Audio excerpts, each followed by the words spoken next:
Tell you, John, there's a lot of ways to get the game ball in for the game, but this is unique, interesting. We've seen it before, and you and I talked as we watched it. Just amazed at the precision that they have, and they can land that parachute right where they want. Let's go down to the sidelines. Third member of our team tonight, Rod Mackey. Rod? Guys, thank you. They're the worst three letters in the NFL, ACL. Vance Walker tore his on Monday, the defensive lineman out for the season. Now, among the Broncos who have been down that road before, Vaughn Miller, Chris Harris Jr., they bounced back nicely. Gary Kubiak expects the same from Walker, but for now, it's next man up. Time for Adam Gotsis and Jared Crick to step up. Guys, we'll send it back up to you. Khalif Raymond from deep in his end zone. Poor decision, only gets it back to the 14-yard line, and that's where the Broncos will take over. Keith Reeser, number 27, making the tackle. The Niners won the toss and deferred, and we get a look, John, at the man of the hour, Trevor Siemian. Well, Trevor Siemian, if you haven't heard him, seen him, he's a guy who's a flatliner. He doesn't show a whole lot of emotion. He doesn't act like the situation's too big, and he's a tremendously natural thrower of the football, very accurate. Was impressive last week. Michael Schofield at right guard, Russell Okung right tackle on 1st and 10. It's a quick pass to Emmanuel Sanders, and he's out to the 25-yard line. That should be enough for a first down. Tremaine Brock on the tackle. Starting lineups tonight brought to you by Nationwide Insurance. Ty Sambrilo not in that lineup, of course. It is Max Garcia and Michael Schofield at the guards, Okung and Stevenson at the tackles, and you can see the skill position players, all the starters. 1st and 10 for Denver at the 25. Siemian to throw again. Incomplete. He was looking for Jordan Norwood. Chris Davis broke it up for the 49ers. Good to see Russell Okung, the big left tackle that we went out and got from Seattle in free agency. He's going to play about 12 plays, and they are thrilled with the acquisition of Russell Okung.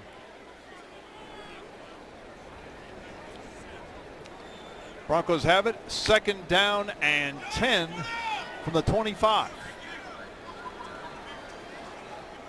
Sanders, Demarius Thomas, and Norwood, the receivers. C.J. Anderson in the backfield. Play action. Here comes the rush.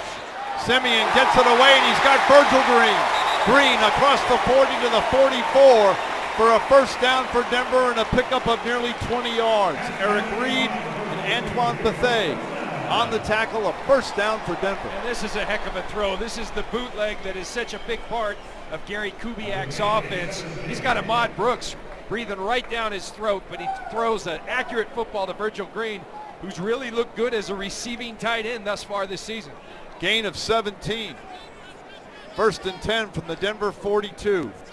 Cody Latimer, 14 in the game. Play action again.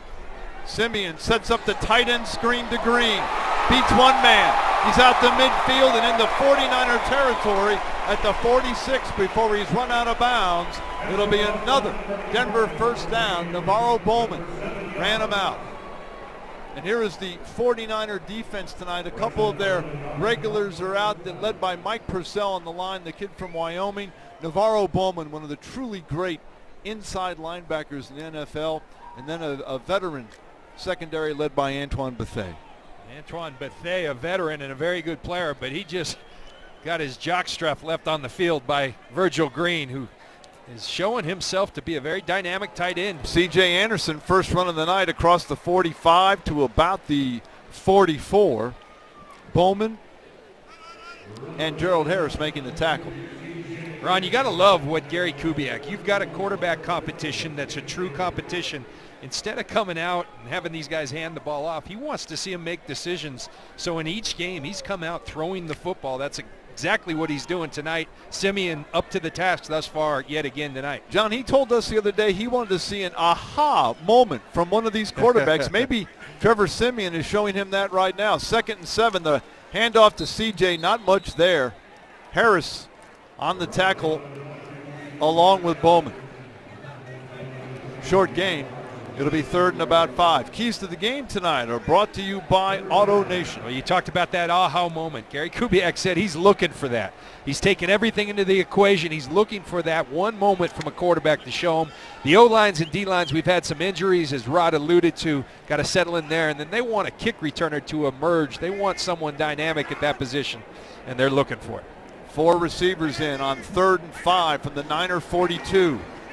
Simeon has Norwood at the 36, and that should be enough for a first down.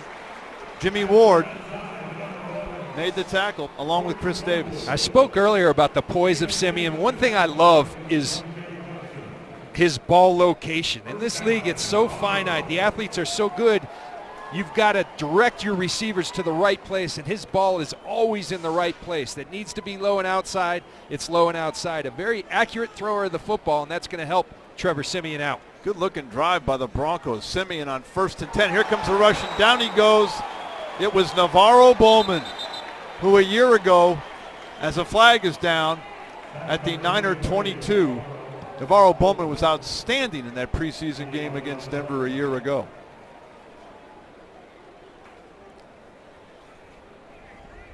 Holding. Number 25 defense, 5-yard penalty, automatic. First down. That hold on the corner, Jimmy Ward, so it's an automatic first down for Denver. Got the hold, but Ron, you mentioned it, Navarro Bowman. I remember being in a production meeting years ago and wanting to talk to then 49er defensive coordinator Vic Fangio about Patrick Willis. He said, "You're talking about the wrong guy. This guy, Navarro Bowman, he's going to be better than Patrick Willis." I thought he was crazy at the time, but he sounded pretty prophetic right about now. 1st and 10 from the 31. Anderson breaks a tackle, gets across the 30 to the 29, where on cue, Bowman makes the tackle.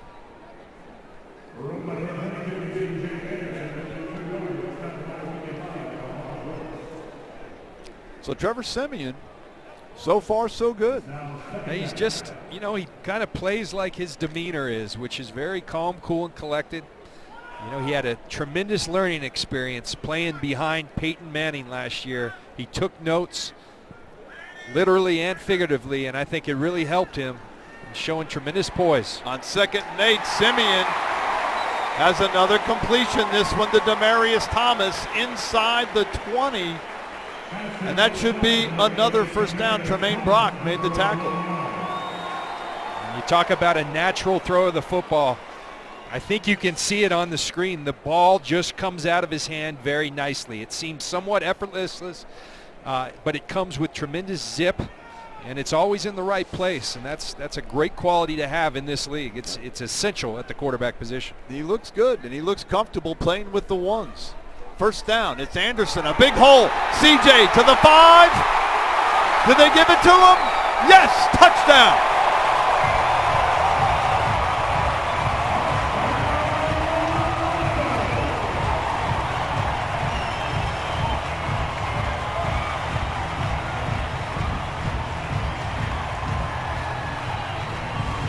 Well, C.J. Anderson, if you remember this time last year, Ron, we were thinking, what's wrong with him? He doesn't look the same. He was a little chunky, came in out of shape. They go out and they get some competition. He signs a big deal, but he comes back in shape, and you can see it with the way he's running. You see that burst that we saw late in the season last year, and that's the reason why they rewarded C.J. Anderson with the big new contract, running the ball well. Just a great run by Anderson and a very well-engineered drive by Trevor Siemian. 10 plays, 81 yards. It's kind of interesting as you look at Brandon McManus, John. Riley Dixon, the rookie punter, is on the hold. Now, McManus missed an extra point and a field goal last week with Dixon as the holder, and here we go, the first opportunity for McManus, and it's Dixon. And Joe DeCamillis talked about this. You would see more of this if you want a true punting competition. A big part of that is Riley Dixon as a holder. McManus has to be comfortable. It's a false start on Russell Okung, which will drive it back 5 yards and make it a rather long extra point. Well, Russell Okung, there he is. And I tell you what, everybody with the Broncos absolutely raving about Russell Okung and how excited they are. He's been a really good player. They think he can go next level and be an all-pro player. Kick is up, and it is right down the middle. And the Broncos, in impressive fashion, take the lead here in Denver. 9:46 to go in this first quarter. Denver out in front, 7-0.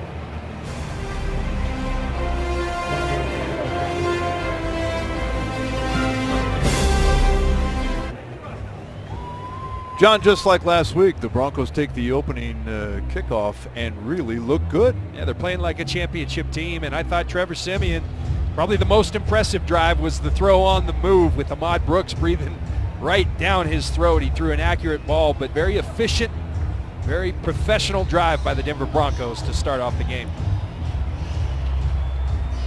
McManus to kick off. This is a shorter kick coming down at about the goal line. And the Niners will take over on about the 16. Justin Simmons making the tackle on Chris Davis. 49ers get it for the first time tonight when we come back.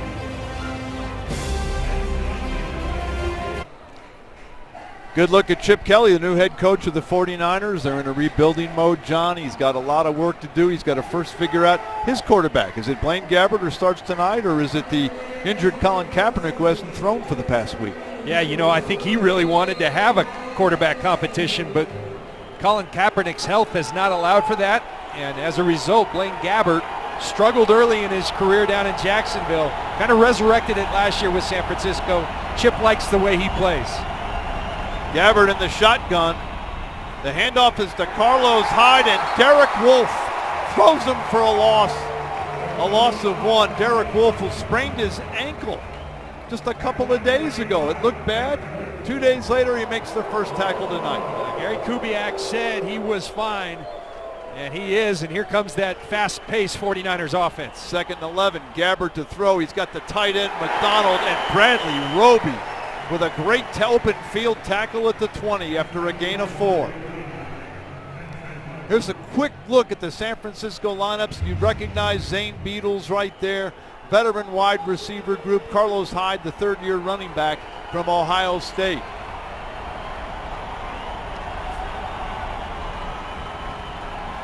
Third and about 7.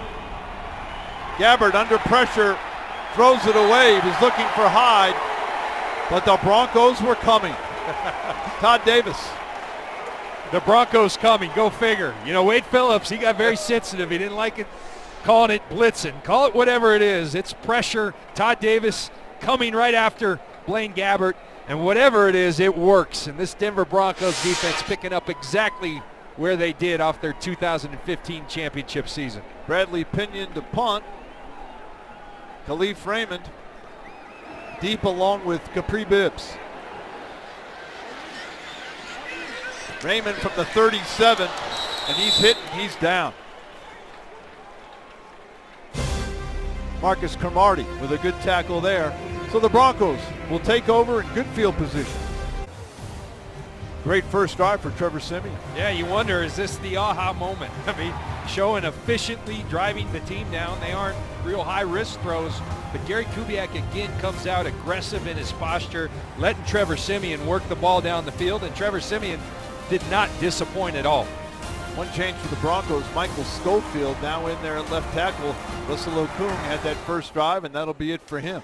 On first down, Siemian throws. He's got Norwood. Good open field tackle after a gain of about 3 yards. Ahmad Brooks wrapped him up nicely. Haven't talked a lot about Jordan Norwood. Made the team last year. Big punt return in the Super Bowl with Khalif Raymond and some others. Jordan Norwood is trying to state his case. He's competing for a spot, as all these guys are, you know, but Jordan Norwood really competing for a spot because they want more out of the return game. 2nd and 6. Siemian throws to Emmanuel Sanders. That'll be very close to a first down. The short passing game working well here for Siemian. Jermaine Brock made the stop. It will be 3rd and short. Michael Schofield, who I thought really looked really good last week at Chicago at the left tackle. Great improvement. That's one thing Gary Kubiak and his staff are doing at a really high level is developing the young players. Schofield's come a long way since last year. And as we mentioned, Schofield in there for Okung. Third, that is a second effort by C.J. Anderson that may have gotten him the first down. Eric Reed, the free safety, made the stop, but not before C.J. appears to have gotten enough. Just watch the fight by C.J. Anderson. Purcell gets in the backfield, but C.J. keeps those legs churning and just falls forward. And if he can just fall forward, he's got the first down, and they move the chains again. Broncos driving again at their own 45. Cody Latimer in the game. Semien to throw again with time. He's got C.J. Anderson, but that didn't fool anybody. Ray Armstrong, 4-year man out of Miami, one of their inside linebackers, good tackle. But that again shows good decision making by Trevor Semien. Everything was covered down the field. The 49ers did a nice job. So you either at that point you throw it away or get it down to C.J. Anderson, see if he can elude a linebacker. They don't get anything on the game, but nothing lost either.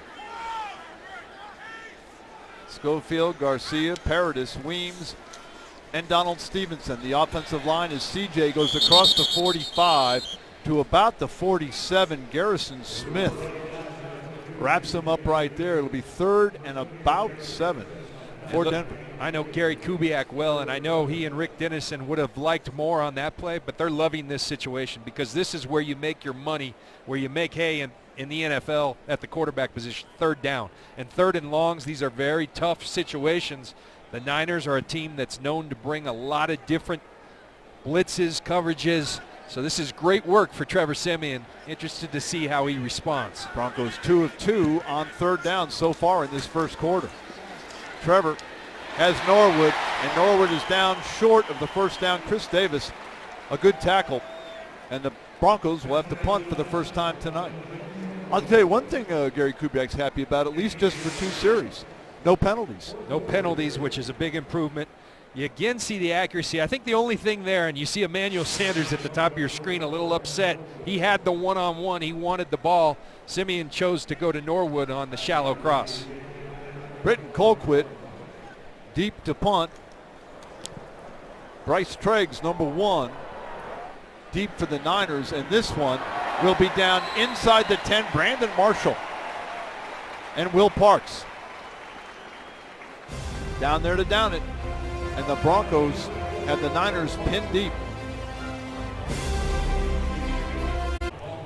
Tonight's starting lineup brought to you by Nationwide Insurance. The starting lineup on the best defense in the NFL. Jared Crick in for the injured Vance Walker.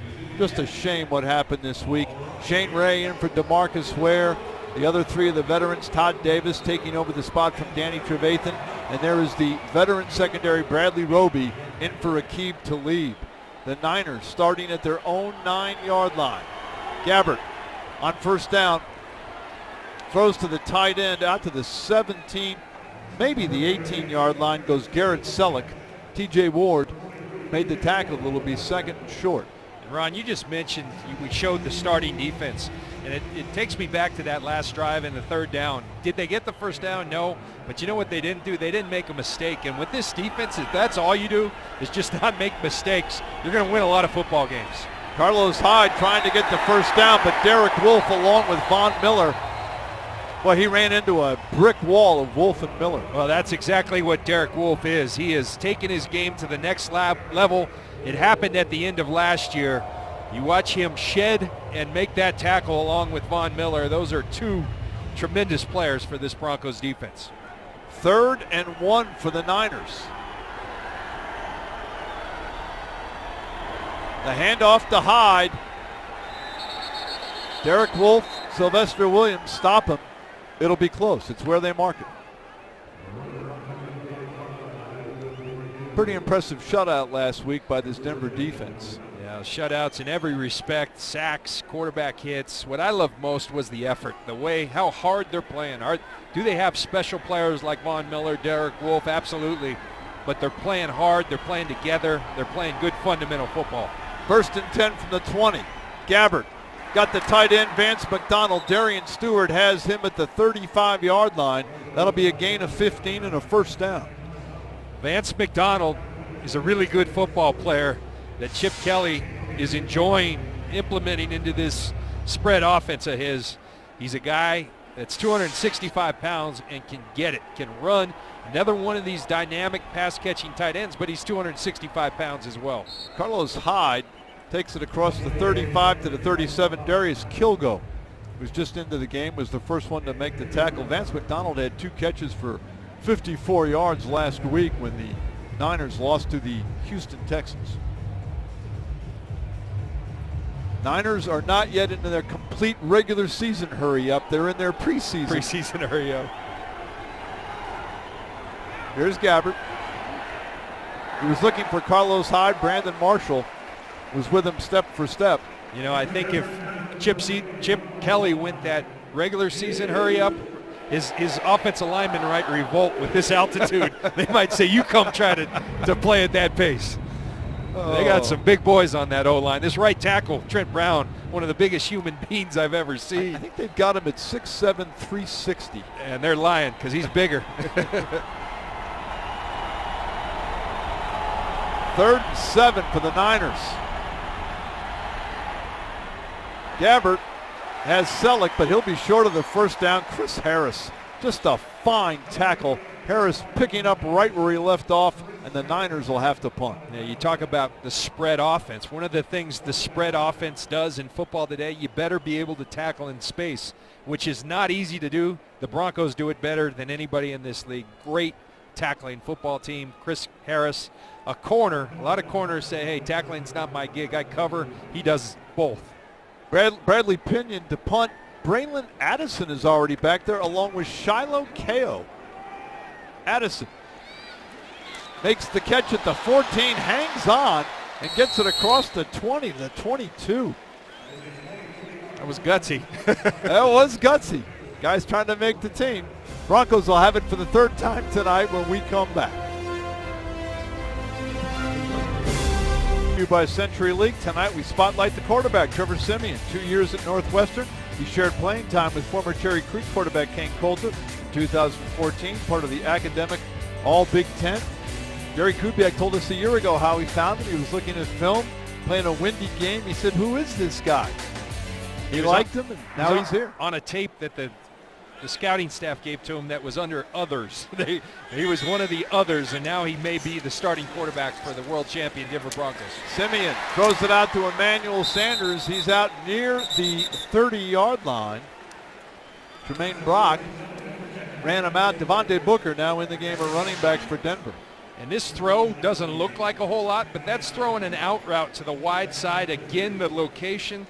Trevor Siemian continues to impress, now 10 of 11 on the day. He's not going downfield. He's taking what they're giving him, but that's what quarterback position in this league is all about.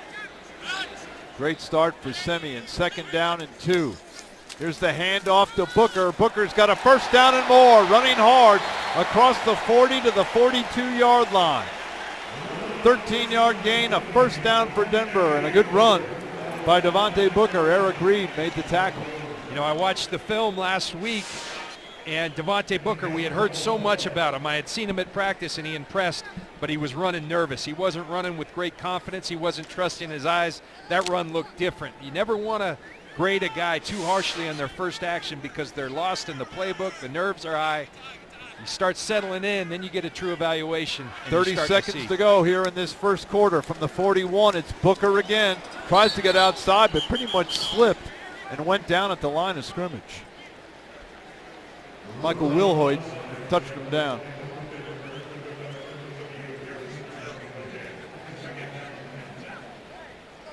That should be the last play of the first quarter. So a very impressive first quarter. Denver out in front.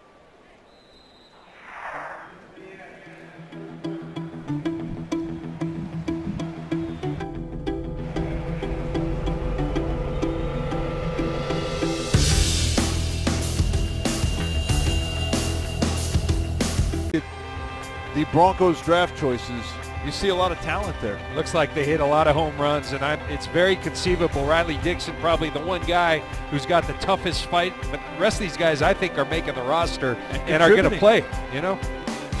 Second down and 11 as we start the second quarter. Trevor Siemian.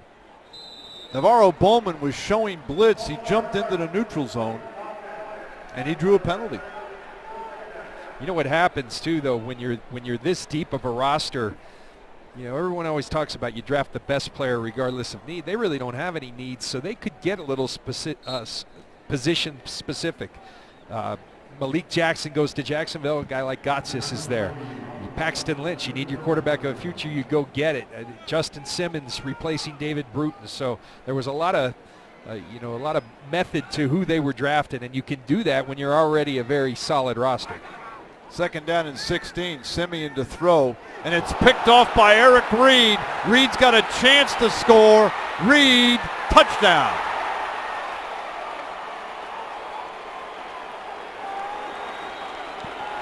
How quickly it can change. You know, prior to that throw, I'm sitting up here thinking to myself, I think Trevor Siemian's going to win this job. And not that one play is going to kill it, but this is exactly what Gary Kubiak doesn't want. And Eric Reed made a tremendous break on that ball.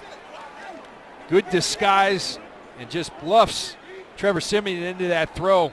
Comes out of nowhere for the pick six TD.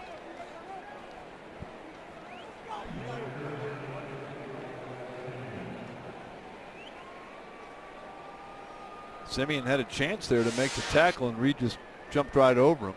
Phil Dawson, the veteran kicker, is on for the extra point,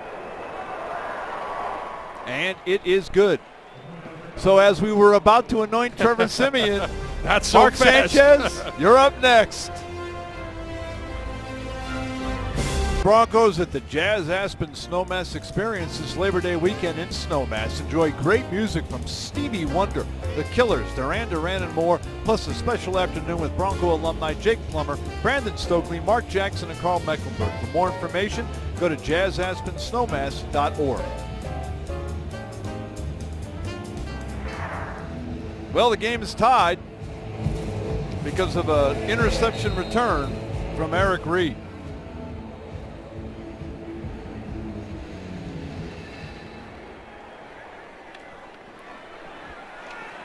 Broncos were going to run it out, and Capri Bibbs is tackled short of the 20-yard line.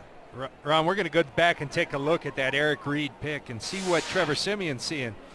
There's Eric Reed. Now you watch him, what he's going to do, this is just quarters coverage, and once he loses them, all of a sudden that becomes his read, a simple read for Trevor Siemian, one he has to make, and then you got to make this tackle. But that's a tough play for Trevor Siemian, but players like Eric Reed in this league, all they're doing is reading that quarterback's eyes. Two disappeared. He went he went to where his read took him, which was to one, and Trevor Siemian threw it right to him. On first down, the handoff to Booker across the 20, across the 25. Gain of about 6. It'll be 2nd and 4. Jordan Taylor and Devere Posey both in the game at wide receiver for Denver. Big part of this evaluation, this ongoing evaluation, how do you respond to some adversity? So this is a really important drive for Trevor Siemian. Settled him down with a run play there. Good running play. 2nd down and 3. Handoff again to Booker. Booker's got a first down across the 30 to the 33-yard line where Nick Bellore, one of the inside linebackers, made the tackle.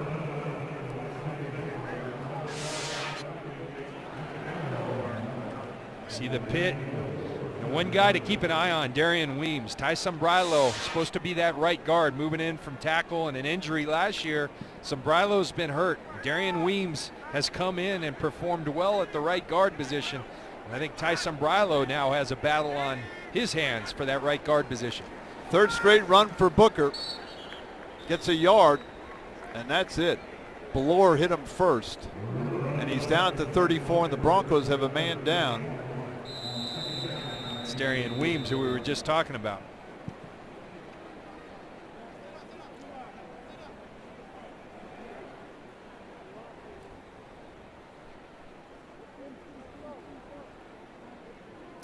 We'll take a break.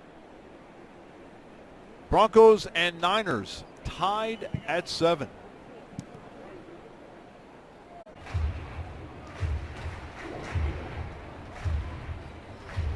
Darian Weems coming off the field very slowly, arm around Broncos head trainer Steve Antonopoulos. There's Darian Weems. You're going to see a blitzing linebacker, Nick Valor, get tangled up with Weems. And can't really tell what happened, but he's walking very gingerly. And we already mentioned Ty Sombrilo already out with an injury, so very thin inside now. Connor McGovern, rookie, number 60, is into the game. There he is.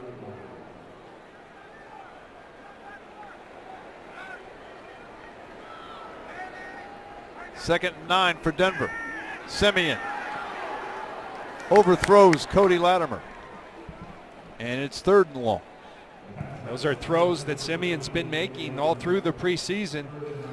And you throw an interception, your nerves maybe get a little bit rattled, so this 3rd down becomes just, these guys are playing for the job, and it's such a coveted job because anybody who has any sense about him knows that what an opportunity with this defense, with this team. And the key is not to press. 3rd and 9 for Denver from their own 34. Simeon throws it out to Latimer, and it's incomplete. The Broncos will have to punt. When you were playing and it was a young quarterback, could you sense after a pick that we got him a little bit? He's not the same. Yeah, erratic throws, his feet not getting set. That throw to Latimer, it was catchable, should have been caught, but not how he's been throwing strikes. He didn't look the same now after the pick. Exactly. Bryce Treggs will take the punt from Riley Dixon. Treggs back at his 20. Dixon, the rookie, trying to unseat the veteran Colquitt. A high punt but short. Fair catch called for and made in traffic at the Niner 31-yard line. And we got a flag on the field. Back at the Denver 40.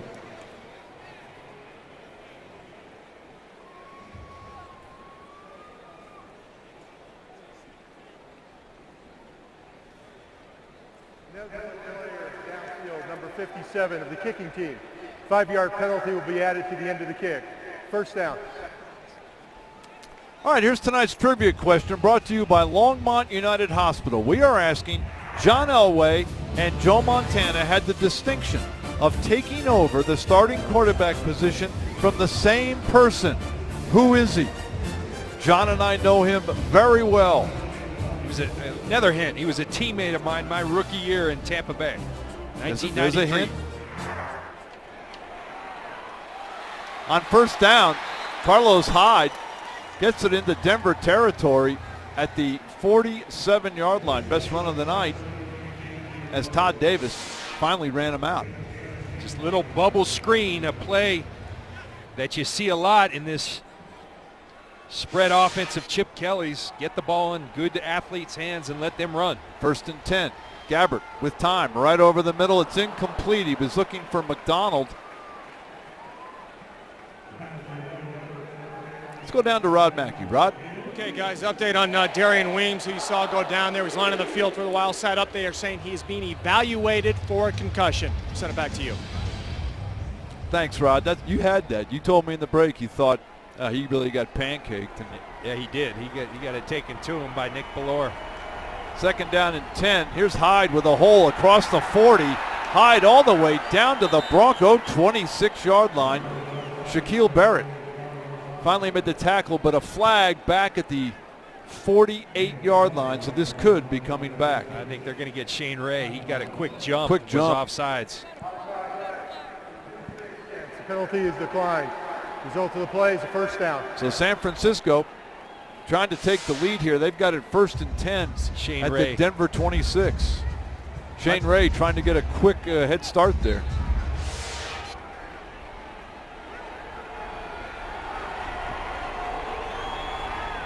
Gabbert wants to throw.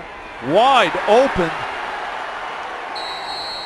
And first and goal after McDonald takes it down to the Denver 7-yard line. An incredible run. You're watching this game, and Denver's completely dominating in every phase. Sometimes that's all it takes is one play to turn the fortunes, and now you see a little momentum for the San Francisco 49ers. What does Chip Kelly do when he gets momentum? He goes even faster, so here they come. First and goal for the Niners. Handoff right up the middle, and it's down into about the 3-yard line. Mike Davis on the run. Corey Nelson has had a good series here, made the tackle for Denver. Mike Davis, a second-year man from South Carolina, and another Bronco is down. It's Corey Nelson. It's Corey Nelson. And this is exactly what you don't want. We've seen 2 Broncos go down, and yes, they're a deep team, but you can only take so many injuries. We saw Vance Walker go down with an ACL earlier this week, and they are a very deep team, so they can handle some injuries, but you just do not want to see this to anyone on either side in the preseason. You are so right. I mean, that one play has just flipped the script here.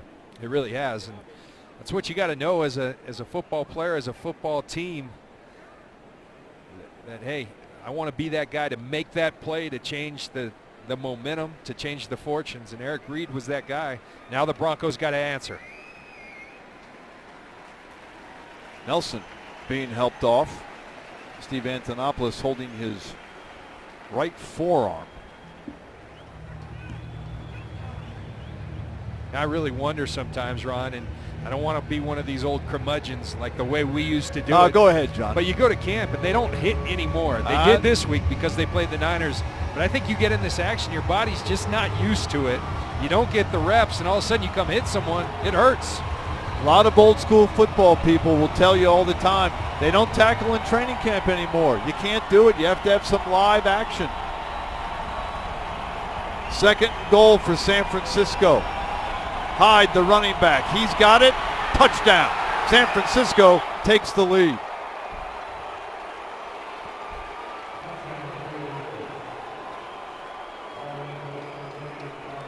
Smattering of boos here.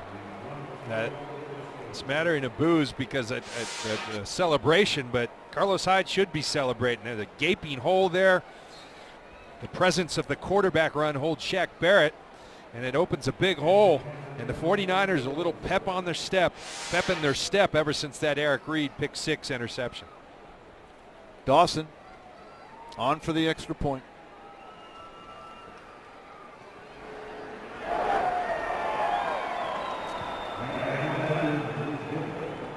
Carlos Hyde gives San Francisco the lead. 11 minutes to go in this first half.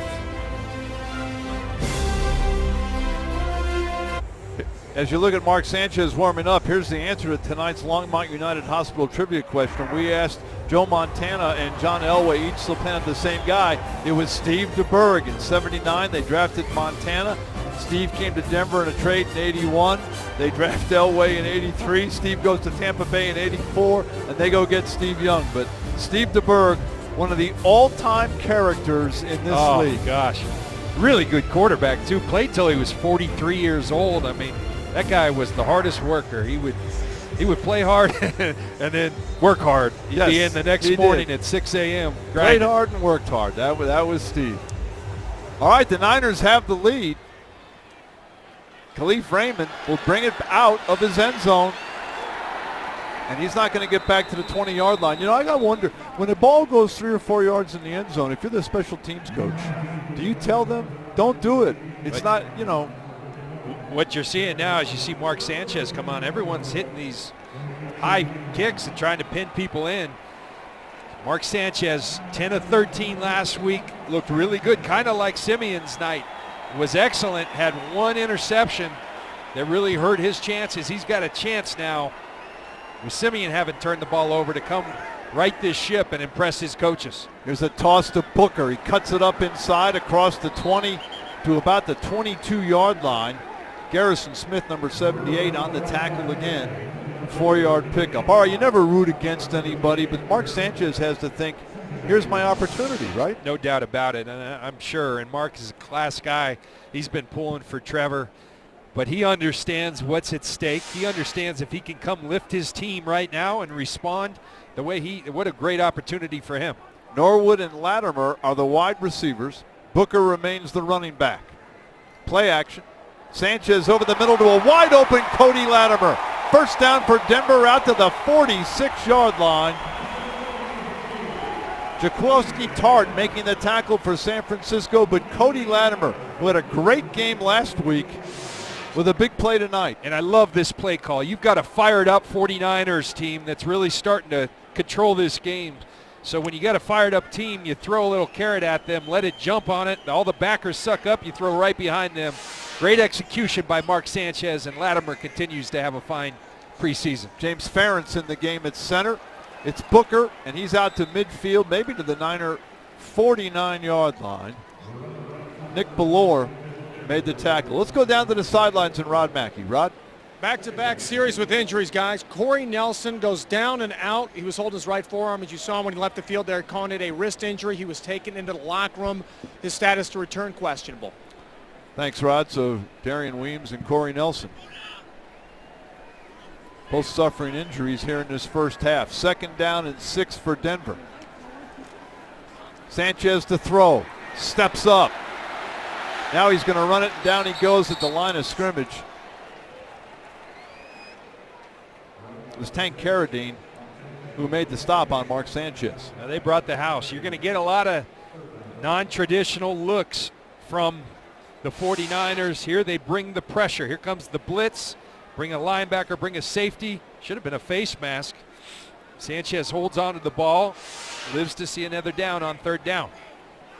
3rd and 6 for Denver. They trail 14-7.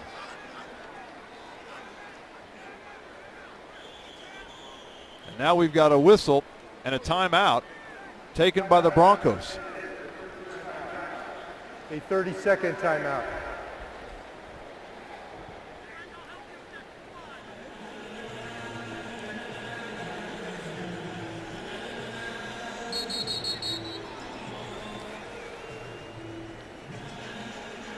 Look at Trevor Siemian, who's now on the bench, and we've chronicled it. He came out very, very impressive. Here's the great throw with Ahmad Brooks in his face. Displayed great accuracy, a lot of check down throws that gained positive yards, but was extremely efficient, throwing the ball exactly where it needed to be with tremendous accuracy and zip. Really working methodically.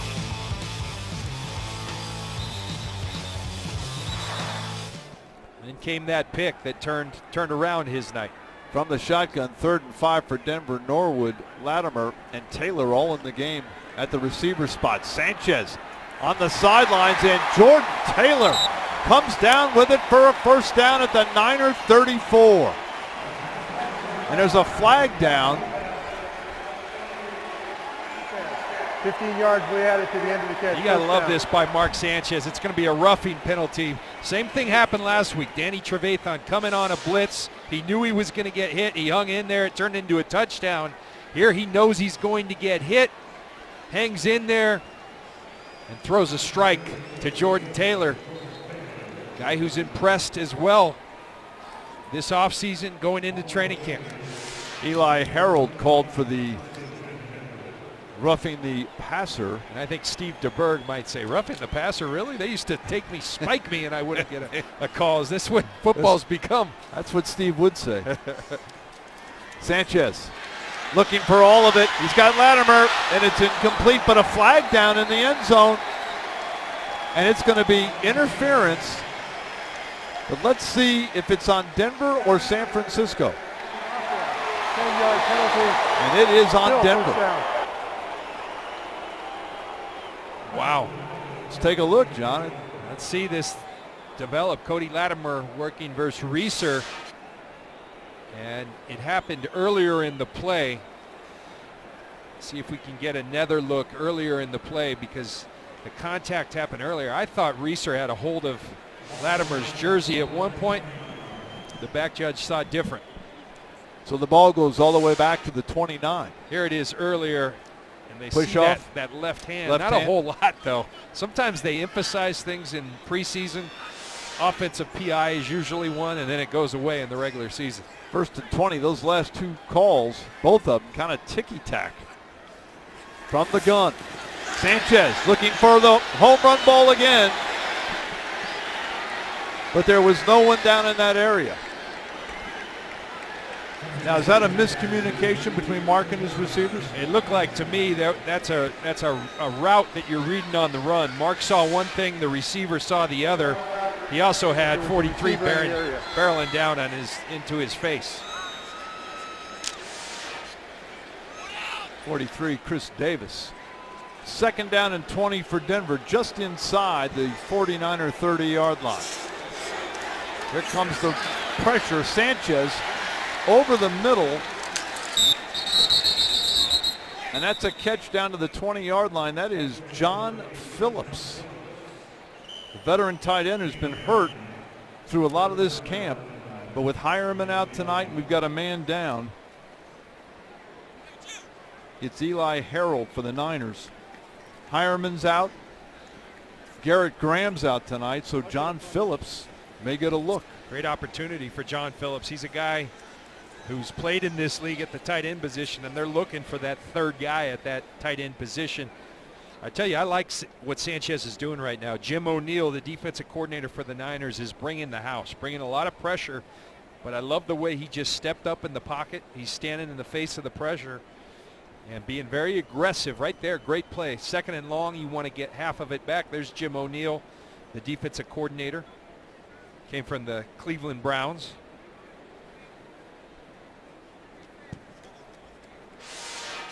Here's the injury to Harold. He was one of the rushers. And you see the two rushers bang right into each other. Harold takes the brunt of it.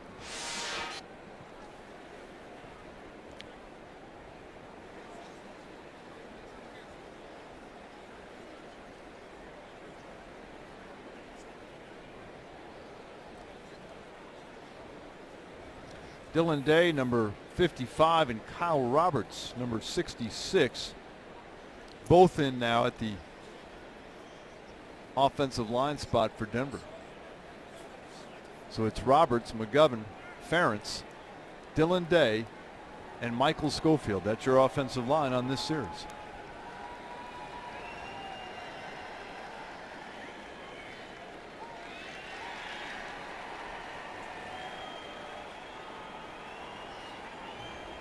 Bronco coaches will certainly have everybody's attention this week because this performance not exactly the same as what they had last week. No, it started off great, and then the Niners answered. And it's kind of like what happened in practice this week. Wednesday, the Broncos really took it to the 49ers. Then Thursday, kind of predictable, the Niners got chewed out. The Niners came out swinging, and there was a lot of fighting. It was a sloppy practice.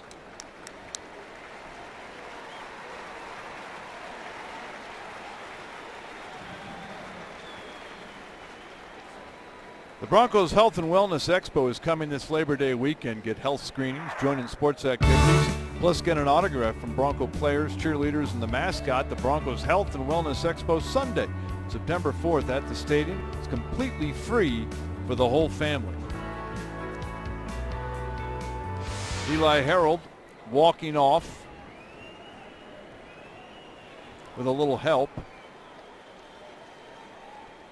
Those are dangerous. You've seen that before in our league. When two rushers come and meet, it's usually not a pretty sight. So you just hope Eli Harold's all right. And big 3rd down situation for the Broncos.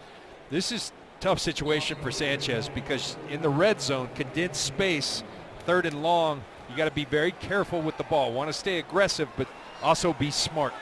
4 wides in the game. Posey's in there on 3rd and 11. The Broncos have to get to the 9-yard line. Sanchez sees the pressure coming and is checking his protection to cover it. Sanchez looking, and down he goes. Down at the San Francisco 23-yard line, Marcus Rush. One-year man from Michigan State with the sack. And the Broncos run on the field goal team. Well, you see he gets it protected up, but the coverage is good down the field. And you know what? The fans didn't like it, but that's okay right there. I think you're still in field goal position. You got to get points on the board. The last thing you want is an interception there. So either throw it away or take the sack, and you're well within McManus's range. This will be a 40-yard attempt by McManus.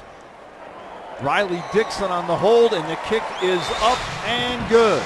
So the Broncos cut into that lead. 14-10 here in Denver.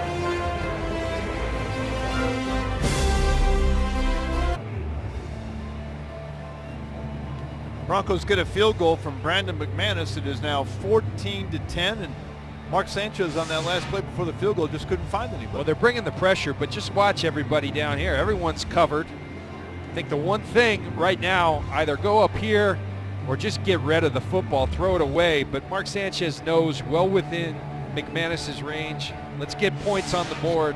Not a bad decision by Mark Sanchez. The worst decision would have been to force the ball. And you talked about it earlier. The one thing they don't want from Mark Sanchez is any sort of turnover. And as long as you don't do that, they can live with everything else. Bryce right. Craiggs will down it about 6 yards deep.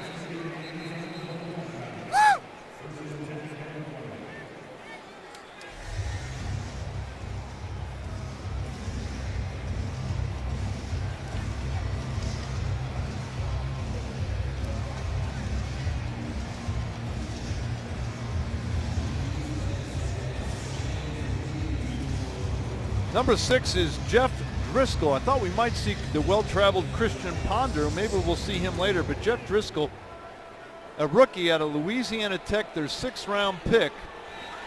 He ran it a lot last week. We'll see if he does that again. On first down, outside, the Niners get a big gain out across the 40. About the 45-yard line is Mike Davis, where Justin Simmons, the rookie, ran him out. But a big run from Mike Davis, second-year man out of South Carolina. You're going to see Shaq Barrett, who's been so good for the Broncos, just lose contain. You get nosy, you stick your head in, and he goes outside. And that's where you always hear Bill Belichick, do your job, do your job. He didn't do his job there, trying to do someone else's. First down from the Niner 44. Driscoll wants to throw, dumps it out to Davis. Todd Davis has him and wraps him up for no gain.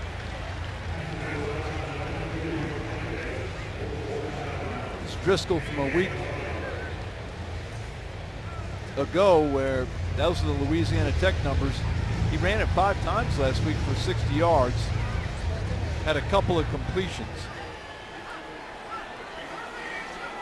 2nd and 9. The handoff to DeJuan Harris. He's across the 50 to the 47. Where Dwayne Norman, an inside linebacker, rookie out of Duke, made the tackle for Denver. You're seeing some uncharacteristic things, and that's what this offense does to you. It makes you tackle in space. Todd Davis has the opportunity there. He misses it. Here's DeJuan Harris again, right up the middle. Kyle Pecco making the stop at the 42-yard line, and that will be enough for a first down.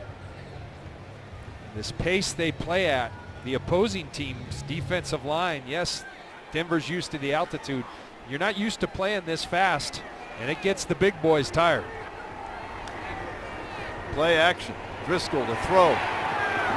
Over the middle to a wide open Triggs. He's got it at the 17-yard line. Simmons makes the stop. It's a first down for San Francisco. Bryce Triggs, a rookie out of Cal, was wide open. I was impressed with Driscoll in practice last week because he made a lot of throws like this. That's a tough throw. Over Parks' head, the rookie safety, in front of Simmons, the other safety, had to drop it didn't have much margin for error, and he dropped it right where he needed to. 1st and 10 from the 17. Niners trying to stretch their lead. Here's DeJuan Harris. Not any room, but he makes something out of nothing. He's inside the 10, down to the 9, before Norman finally wraps him up. Good run by Harris. Good run and sloppy tackling for the Broncos. Not something you say often with this defense. Last week you saw an excellent tackling. You saw it early today. You got to make that tackle, Justin Simmons. It's easier said than done, but Wade Phillips not going to like the sloppy and shoddy tackling going on. 2nd down and 2 from the 9. Here's Davis trying to get outside. He beats Gotsis, gets it inside the 10 to about the 8. Shaquille Barrett finally putting him down. It'll be but apparently third and very short. You just said about Gotsis, the second-round pick. He's coming off a knee injury, and your last 2 weeks we've seen a lot of great effort, but you got to finish in this league. He's getting close. Now you got to finish the deal with tackles and sacks. 3rd and 2. And I'll tell you what, that's just an outstanding play right there by Darius Kilgo, who drops Mike Davis for no gain. Kilgo right there in the middle and just penetrates. He did a lot of that last preseason to make the roster. This year he's going to be an integral part of that rotation at both the nose guard in the middle and at the defensive end position. This will be a 29-yard attempt by Phil Dawson in his 18th year in the NFL. And Dawson puts it through, and the Niners stretch that lead to 17-10.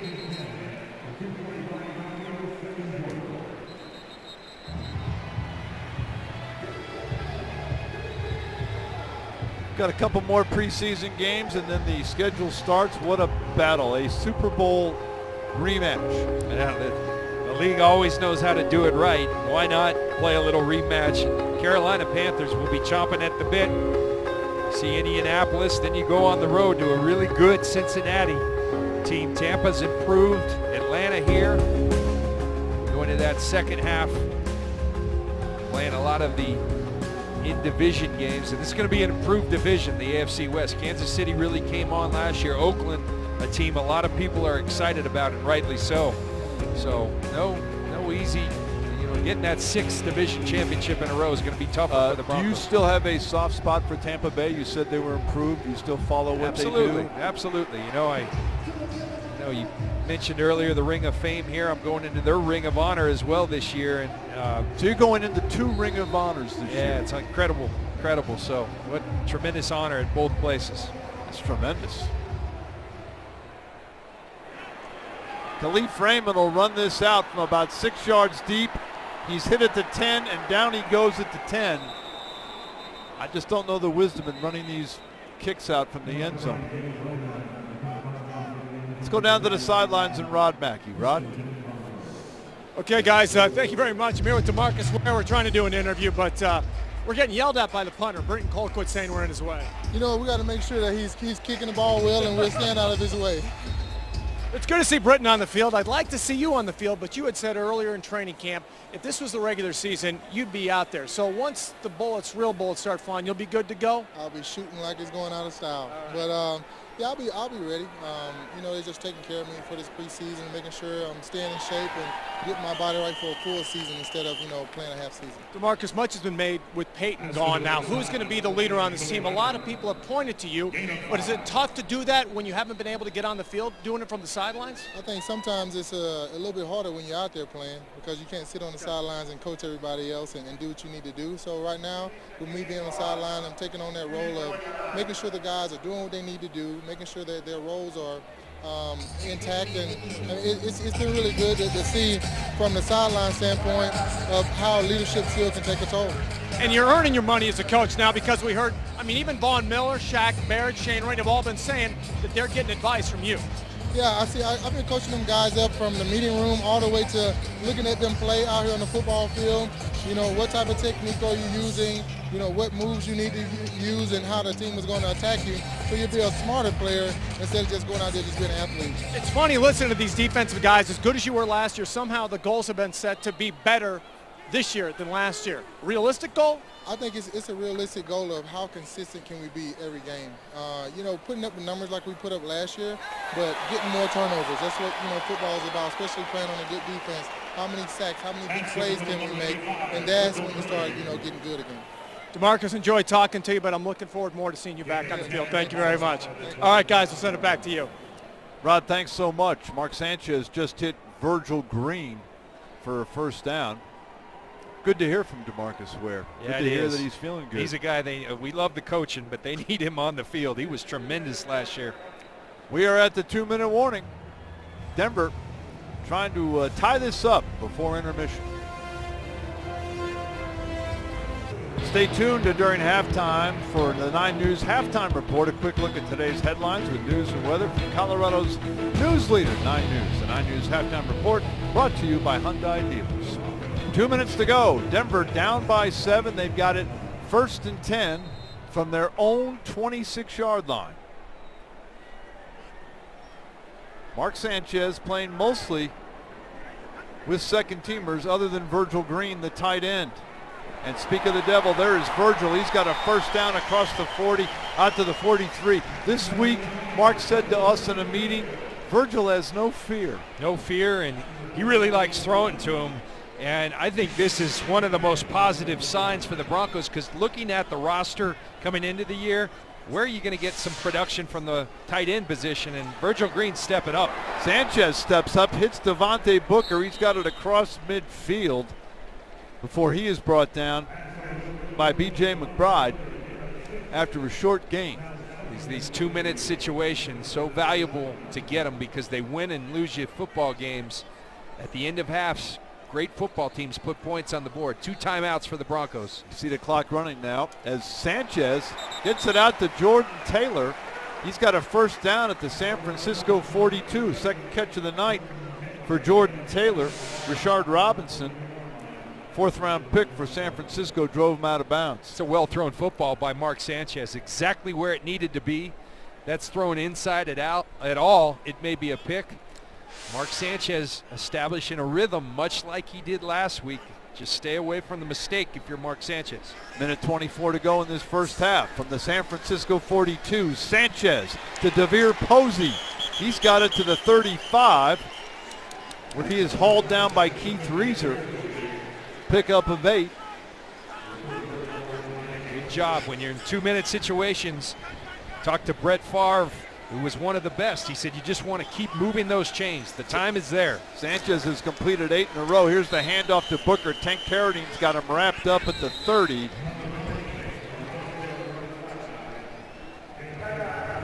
And we've got a timeout by Denver with 56 seconds to go. They have a first down at the San Francisco 30. Good looking drive. Really good looking drive. And I tell you, I've been impressed with Mark Sanchez. He's come in. He's been under duress, but 9 of 10, 102 yards. These quarterbacks are all playing well. Everybody's looking. I mean, all our viewers tonight are talking about the quarterback position. John, it looks so tight.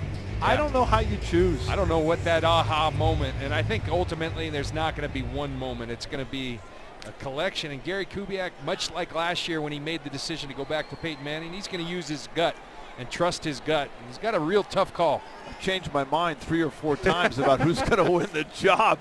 Here's Sanchez, incomplete, nearly picked off by Chris Davis. The pass was behind the intended receiver, and Davis got his hands on it.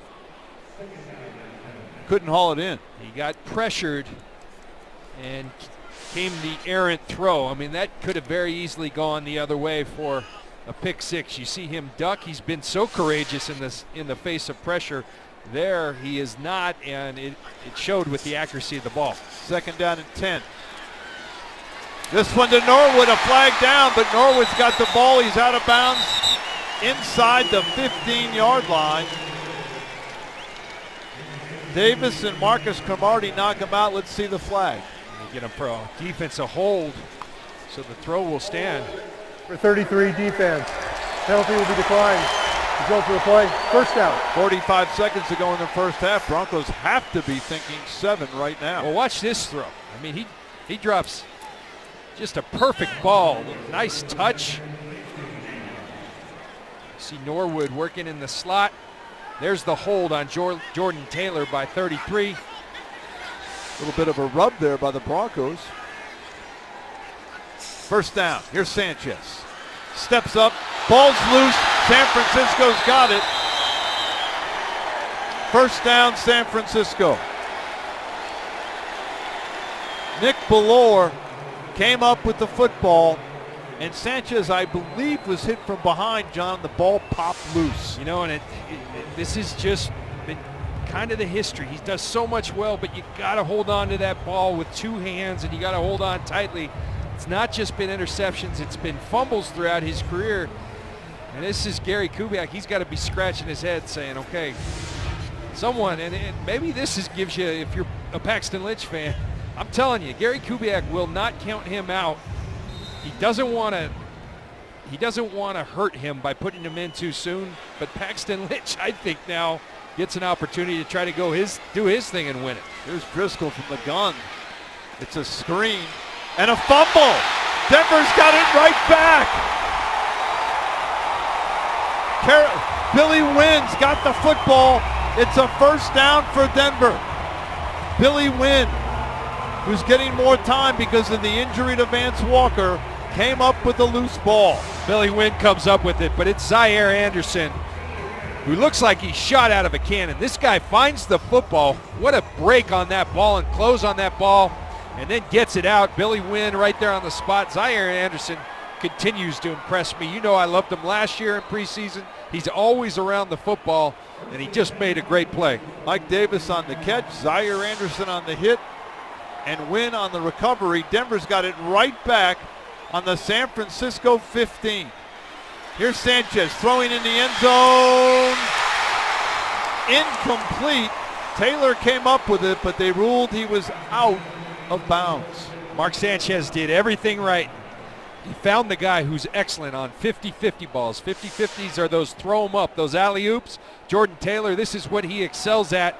Perfectly thrown football. Jordan Taylor just can't get his feet in, but I love the aggressiveness and the ball placement by Mark Sanchez. Good job by Rashard Robinson on the coverage. Second down. Sanchez for Taylor on the other side, and it's incomplete. Reeser broke that one up. 3rd and 10, 22 seconds to go. Good play by Reeser, and that's one Taylor, I think, he's going to look back at that one and say, I got to get this. That's a well-thrown football yet again by Mark Sanchez. It's what he's been doing all training camp, is catching balls just like this. You got to bring it to the game. Taylor, the nickname he got last year, Sunshine, from the movie. Remember the Titans. 3rd and 10, 22 seconds to go. Sanchez hit from behind, the ball's loose, it's bouncing around. Roberts for Denver had it. Now there's a scrum, and we'll wait till they unpile. San Francisco comes up with the football. So the Broncos turn it over 2 times in the last minute, which will apparently keep them off the scoreboard. You're going to get hit in the pocket in this league, but you got to understand, okay, when you've held it that long, here comes the pressure, 2 hands, or get rid of the football. Mark Sanchez doesn't. Great play by Prosh. And Kyle Roberts should have recovered that fumble. He should have, but you got to hold on to the football. And Gary Kubiak, this is all part of the evaluation. We talked about it earlier. Well, are these the aha moments? Yeah, maybe they are. Maybe they are. I don't want to do it that way. We got a man down for the Niners back on the 8-yard line, but maybe the aha moments are the moments like this. And the aha moment for Gary Kubiak, we got a great defense. Let's just not screw it up. We want to be aggressive. We want to be all those things, but you have to know when to hold on to the football. You see Gary Kubiak agonizing right now because he wants someone to emerge. And Sanchez did so much right tonight, just like Simeon did. But those couple moments that you just, to get back where these guys want to go and where their team is capable of going. They each did good things, John. I promise you, that's what Gary's telling them right there. Both quarterbacks did good things, but it's the turnovers, the 2 fumbles by Mark, the pick by Trevor Simeon that stay in your mind. The Niners now will decide they've got the lead, and they'll just down it and get off the field. So an interesting first half of football. I don't know if we answered any questions, but it was clearly interesting. We're going to hear from Gary here in a minute. He may not be his normal pleasant self when Rod Mackey stops him here. Just had to watch those 2 fumbles in the last minute. Well, so many positives for both quarterbacks. Simeon had one play that was an errant throw and just a bad read on his part. Mark Sanchez, 2 fumbles and 3 turnovers for the Broncos, and that's the reason they're down.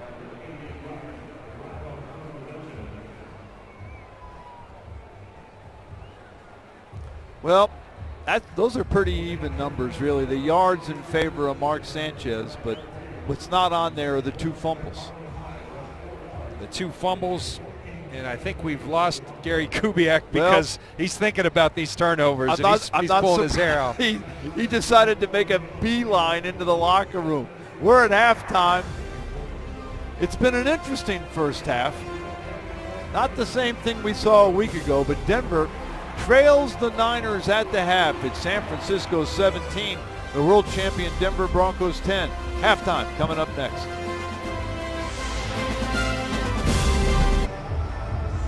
Ron Zappolo and John Lynch back at the stadium. The 49ers out in front of the Broncos 17-10 in a very intriguing first half, John. Yeah, and Trevor Siemian, I mean, this is sound like we keep repeating ourselves. Both quarterbacks, Siemian and Sanchez, acquitted themselves extremely well at times, but they both made the big mistake. There's the touchdown by C.J. Anderson. First drive of the game, it was looking tremendous. Here's the pick. Eric Reed reads his eyes, makes a great break on the ball, and Siemian never sees him. Eric Reed goes in, and it changes the course of the game, gives the 49ers the momentum. Sanchez came in, looked really good, but had 2 fumbles. And when you've had a history of turning the ball over, that's the last thing you can do. There's the first one. In that pocket, when it gets late, you got to hold on to it. There's the second one, and that really hurts his chances, I think, going forward. And that picture of Gary Kubiak and Mark Sanchez may say it all. The first half stats are brought to you by Verizon. And we weren't used to this. Total yards, 255 for San Francisco. But the key, they were right to highlight the turnovers, because that's the difference in this game, the turnovers. But I'm telling you, Ron, what this says to me, Paxton Lynch has a legitimate shot. And I hope if Gary Kubiak, Rod Smith was just in here, and he says, if you believe in him, go with him. The challenge is he up to speed on the playbook? They don't want to hurt his long-term development. But I'm telling you, if he goes and plays well in this half, I would not be surprised if he starts next week to try to see if he can handle it. The kickoff goes to Chris Davis. He's out to the 15, and Jawan Thompson has him wrapped up there, and that's where the Niners will start. Let's get it down to the sidelines and Rod Mackey. Rod? Guys, thanks. Get done talking to Gary Kubiak, who was obviously none too pleased with the turnovers. He's been preaching no mistakes. Denver with 2 in that final minute, 3 totally in the half. He says we've got to stop stopping ourselves. We're not protecting the football on defense. He wasn't pleased with the way the team lined up. Mark Sanchez will start the second half, and then we'll see Paxton Lynch after that. Guys, back up to you. All right, Rod, thanks very much. Just slightly surprised that Paxton Lynch is not getting the entire second half. Jeff Driscoll remains the quarterback for San Francisco. 1st and 10 from their own 17. Mike Davis, the running back. Fumbled the snap, picks it up, throws it out to Bell, the tight end, and he drops it at the 20. Blake Bell, second-year tight end from Oklahoma. You saw that play right there. Blake Bell wide open, a drop in coverage. And that's one thing this 49er system, Chip Kelly, people say offensive genius, whatnot. It stresses you. It spreads the field. It stresses you on your rules. Driscoll keeps it. Big hole. He's across the 25 to the 27. Montarius Dora tripped him up. Here's another staple of it. It stresses you in this way, the threat of the quarterback. Look at, you got to respect the runner, and then you got to respect the quarterback. And when you have a mobile one with holes like that, they're going to make positive yards. 1st and 10 from the 28. Broncos with 2nd and 3rd team defenders in the game. Here's the handoff to Davis. Out to the 33. He fumbles. He was hit by Anderson. Denver's got it. Adam Gotsis on top of the football after another big hit by your man Zaire Anderson. Zaire Anderson saying, let's stop talking about a quarterback competition. I want in this competition an inside linebacker. Todd Davis looks like he's going to take over for Danny Trevathan, but Zaire Anderson, I'm telling you, this guy finds the ball and then he delivers it with bad intentions, taking it to Davis, causing his second fumble of the game. I love the way this kid plays.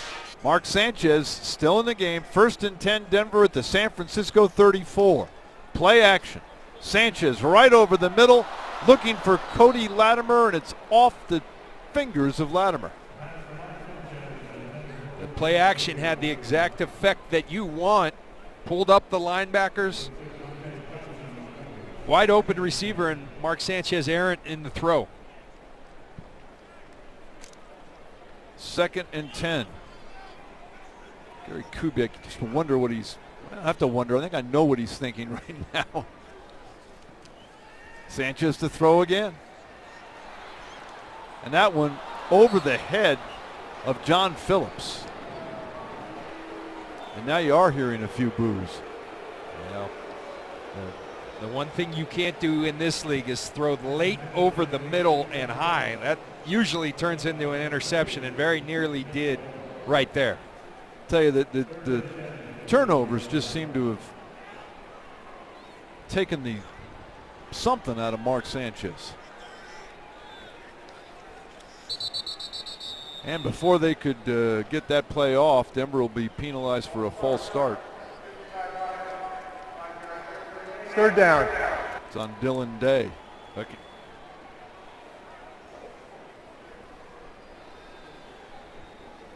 You know, and I feel for Mark Sanchez, I really do, because I know Mark Sanchez a little bit, talked to him, I know how excited, and he knew what a tremendous opportunity he had in his hands. He also knew the one thing he couldn't do was go in and screw it up. He had to protect the football, and in the last 2 games he hasn't. It's hard to do in this league, but it's something you have to do if you want to play the quarterback position. Sanchez rolls to his right, fires it downfield, and it's incomplete. He was looking for DeVere Posey, but Posey had no chance to bring that one in. He had the look of a rattled quarterback. He does. Yeah, that was on that drive. 3 straight throws that were off target. I don't want to discount all the positive things he did tonight, because he did a lot of positive things, but on that drive he was throwing late, he was throwing high, he looked rattled. DeAndre White is deep to take the punt from Colquitt. Line of scrimmage, the 49er 39-yard line.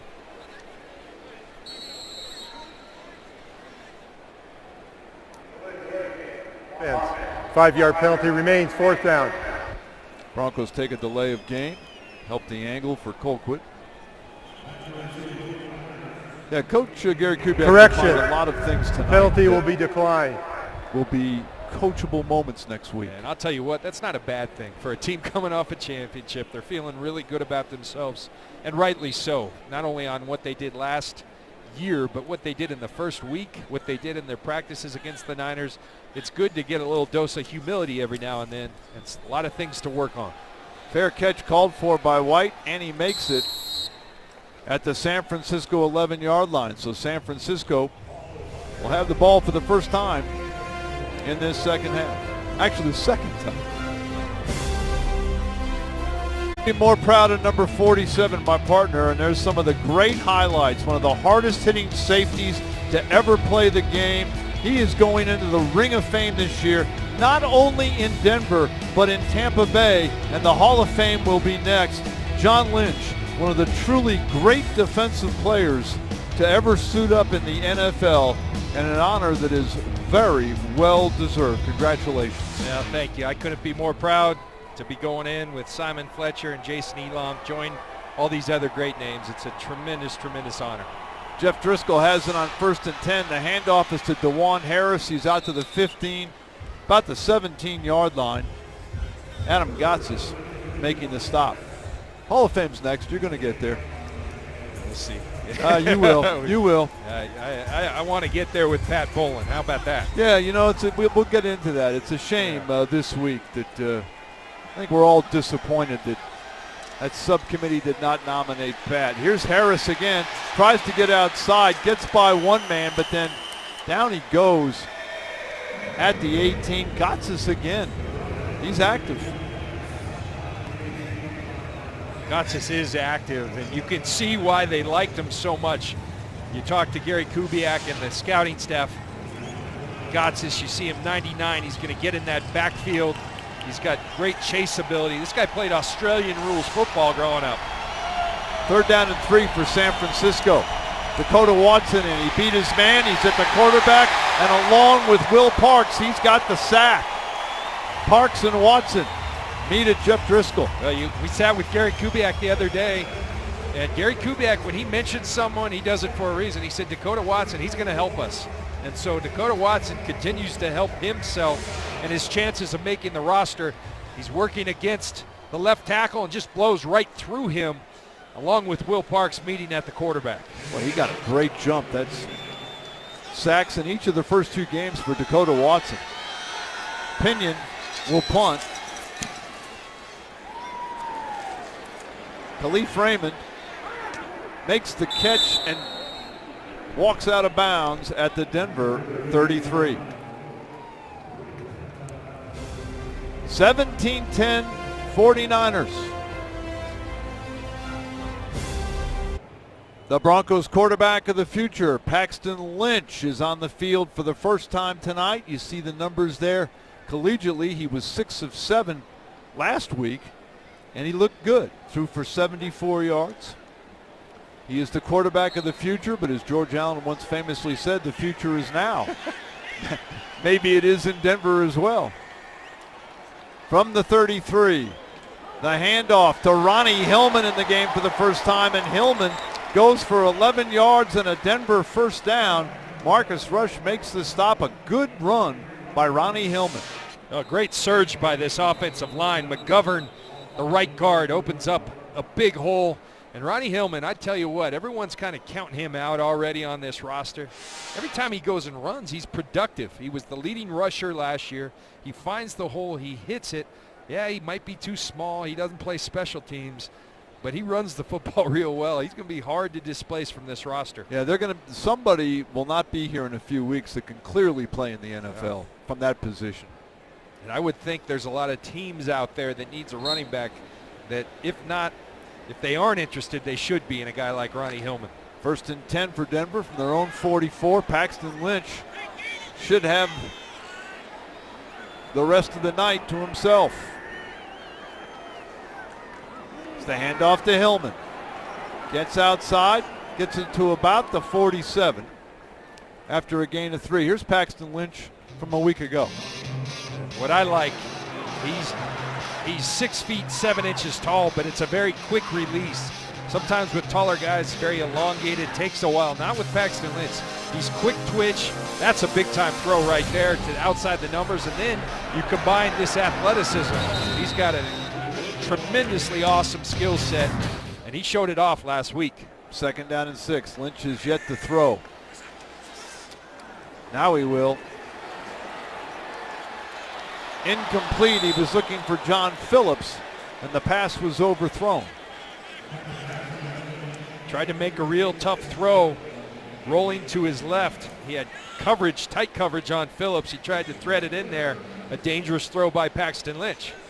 So look, Gary Kubiak loves Paxton Lynch. He said part of the challenge is digesting this NFL playbook. He played in a completely different offense at Memphis, did it very well, but there's a lot of adjustment. He doesn't want to hurt his long-term future by throwing him in there too fast, but he's tempted, I can tell you that.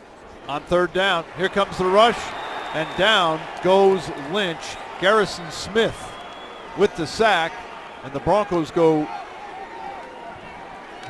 after a first down, stopped on downs, and will have to punt. See the breakdown in protection. Paxton Lynch just holding on to it a little bit too long. You can't do that in this league. The rush is coming. 4 sacks tonight by the 49ers. Dixon to punt. DeAndre White is deep. White runs up, takes it at the 25, fumbles it, and I believe got right back on top of it. And the Niners will have it at the 25. There's a flag down back at the 15.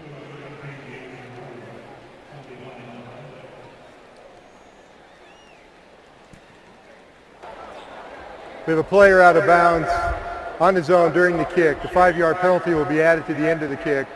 First down, timeout. 10:04 to go in the third quarter. It's the Niners 17, the Broncos 10. Welcome back to Sports Authority Field at Mile High. Right now, 10:04 left in the third. The Broncos trail the 49ers 17-10. Emmanuel Sanders here with me now, and let me get your take on it. Who's going to be the QB? Everyone wants to know. You played with all three guys, so some good, some bad. Tough to get the chemistry with three different players out there? Yeah, it's definitely tough. I think Trevor came in. He played really well besides the turnover. And I think that Mark, he took the ball down the field besides the turnover. So one thing that we got to do is the defense has to get lined up, and offensively we got to take care of the football. As far as the quarterback situation, I think it's still wide open right now. Paxton's out there trying to make plays, and all of them out here competing. So we'll see.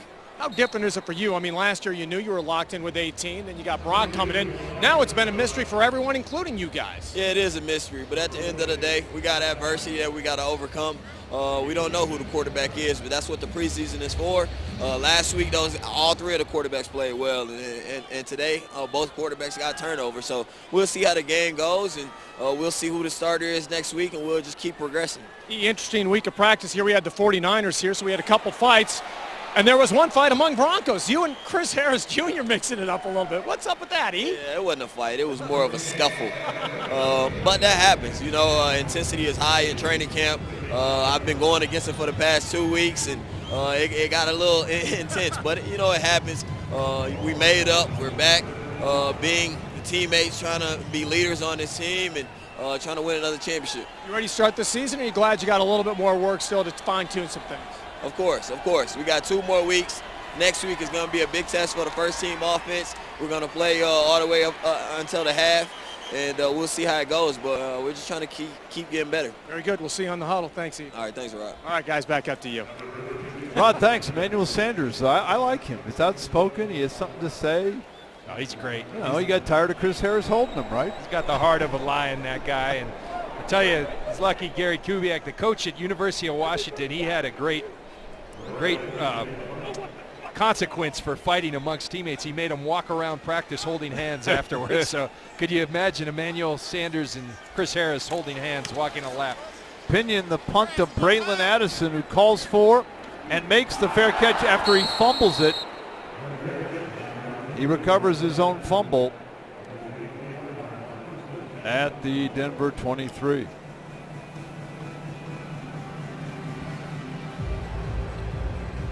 Tonight's Bronco Flashback is brought to you by Geico. Cold, foggy, 20-degree night. The defending champion Niners are in town for a Monday night game, November 11th, 1985. Never forget it. The great John Elway threw 2 touchdown passes, gave the Broncos an early lead. Minute 40 to go before halftime. Montana drove them down, got a field goal. A lot of good stuff happened in that game, but the Broncos, and that pass for Khalif Raymond was overthrown. You look at the result, an overthrown ball, but I want you to watch something, and this just speaks to the athleticism of Paxton Lynch. This guy times the blitz just perfect. Paxton Lynch has the athleticism and the wherewithal to say, okay, I got to live to see another down, throw it out of bounds. That's a positive play for Paxton Lynch. The Broncos, by the way, as I was talking about that promo, won that snowball game 17-16. Here's Lynch, the handoff to Devontae Booker, and there's just nowhere to go. He was wrapped up immediately by Blaine McBuyer, and that will be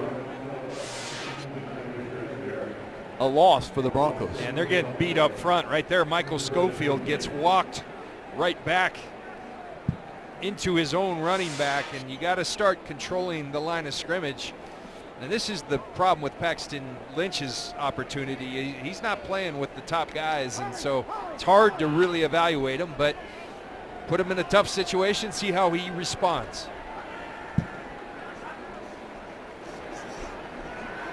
Lynch steps up. Here comes the rush, and down goes Lynch. Lynch sacked at the 20. And the Broncos will have to punt. Marcus Rush wrapping up Lynch. Well, Marcus Rush is living up to his name. He's rushing the passer effectively. He's done it a couple times now, getting after Paxton Lynch. Kyle Roberts at the right tackle, struggling in protection.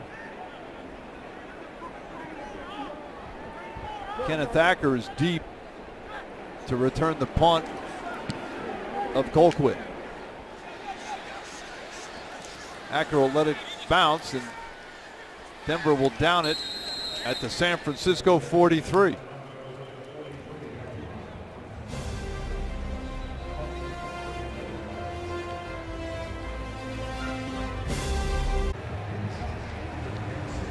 Broncos trail by a touchdown. We touched on it earlier. Disappointing this week that Paul Tagliabue and Jerry Jones go in or are nominated for the Contributors Hall in front of Pat Bowlen, and you look at the numbers there. When you compare it with Jerry Jones, really no comparison. But not only that, the Broncos have been the model franchise the last 30 years. They usurped that from the Niners. Pat was on all the TV committees, father of Sunday Night Football, most competitive owner I've ever seen. It's hard to understand. Yeah, he's the greatest owner I ever had the opportunity to play for. He's such a good man, and hard to argue with those numbers. He's been a champion, and you know, it's a lot of people feel so passionately about Pat Bowlen, and you could feel the backlash. And some of those guys, Peter King was in town. I give him credit because he showed up. I disagree with their decision. Look, Jerry Jones has done a lot for this league, but you look at those numbers, hard to argue that Pat Bowlen shouldn't go first. Yep, a lot of us very passionate about Pat Bowlen. The good thing is he will go. He will just get a matter of when. First down from the 48. Driscoll's got time. He goes over the middle. That is caught by Devin Kajust, the young kid out of Stanford. John Tidwell, the rookie corner, on the coverage. That kid's a playmaker, Devin Kajust. I watched him a lot at my alma mater, Stanford, and he just made plays continually like that. Ball is on the Denver 12-yard line. Here's Harris. He's got room. He loses the football at the goal line. Touchback, Denver football. Boy, are we getting a lot of crazy plays. Harris was in. John Tidwell comes up with the ball. That will go on the coaching reel on why you never give up, because it looks like the Niners are going in for a score. You see the big gaping hole, the missed tackles, but you keep playing, and it's Dakota Watson, who has had sacks in both games. There's a guy hungry to make a roster. Dakota Watson and Justin Simmons hit him simultaneously, but Dakota Watson's got his hand on that ball, gets it out. That's a big-time play. Each team has now turned it over 3 times. Paxton Lynch hasn't moved the offense yet. 1st and 10 from the 20. He dumps it out, and it's dropped by Ronnie Hillman. What I would do right now, last week we saw Paxton Lynch, a lot of quick throws that got him into a rhythm. I think you got to give him some easy throws, give him some confidence, give this offense some rhythm. They're struggling protecting him, so throw the ball quickly. 6:12 to go in the third quarter. 2nd and 10. Lynch over the middle. He's got Posey, and Posey's out to the 30, and that'll be close to a first down. Marcus Rush, Shane Skov, both there on the tackle. I think Rick Dennison and Gary Kubiak were listening to me, because that's exactly what they did. A quick throw, get it out of his hand, get some confidence in the young man, and get some rhythm back in this offense for the Denver Broncos. 1st and 10 from the 31. Ronnie Hillman still in the game next to Lynch. He looked for Ronnie Hillman. I'll make that Khalif Raymond, and it was incomplete. Michael Wilhoit was on the coverage. Paxton Lynch. It's interesting watching him in this huddle. He didn't do that a lot in college, and this is Gary Kubiak said one of the toughest parts for Paxton Lynch, not one of the toughest part is the verbiage. A lot of verbiage in these plays, and getting out of the huddle is his toughest challenge. Once the play starts, he's usually pretty good. Lynch throws, and he's got a first down to Henry Krieger Cobble, the rookie tight end from Iowa.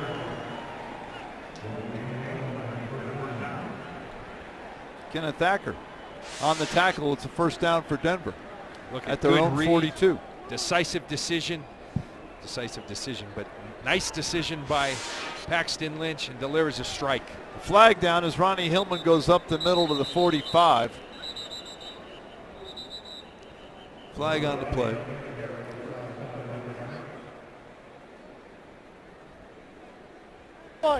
Illegal formation, number 66 was on the end of the line, not covered. 5-yard penalty, still first down. Takes it back to the 37. It's on Kyle Roberts.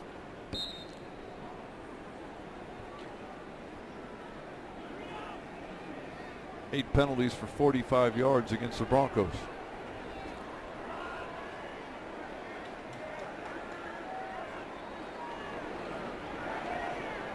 Lynch throws, and he completes it to Mose Frazier, his college teammate at Memphis.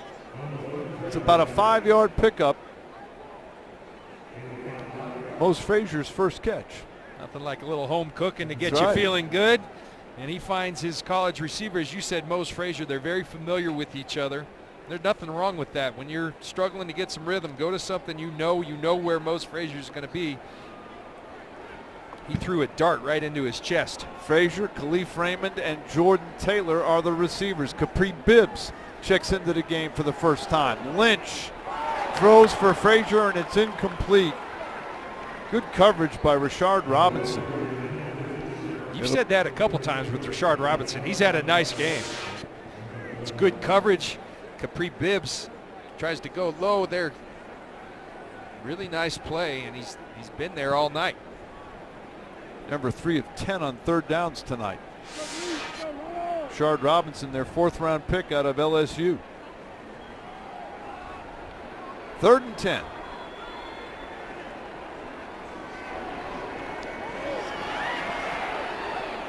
Lynch throws to Jordan Taylor, and that's enough for a Denver first down. That throw right there, that is big time. That looks like that guy's boss, John Elway, firing a comeback route. Those are hard throws to make. Just watch the zip, the accuracy. He steps into it, and boom. That is a beautiful throw, and that is what gets everyone so excited about Paxton Lynch, the ability to make throws like that there are very few people in this world can.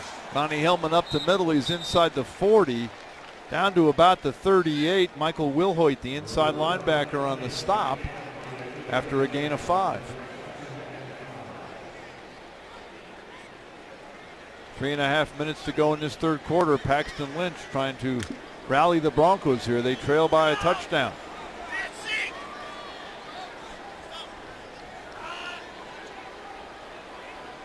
Hillman back in the game.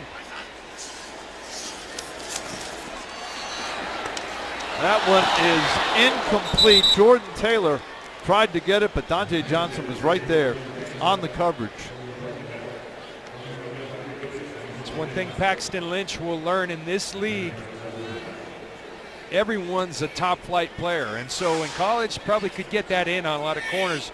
But when you're late, watch, he jacks around with the ball a little bit, then tries to throw it out there, and that was nearly picked and went the other way. 3rd and a long 4.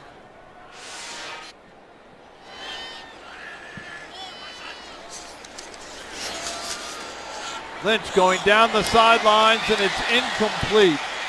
He was looking for Deron Neal, the rookie out of Oklahoma. He went the right place, found the one-on-one coverage. But the Broncos are going to get an offsides penalty on the San Francisco 49ers that will move the chains and keep the drive alive. So the Broncos get a reprieve. It's a first down at the 49er 32.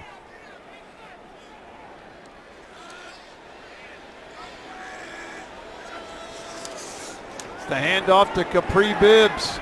It ran it 15 times last week. He just gets back to the line of scrimmage. Ronald Blair, the big defensive tackle, making a stop.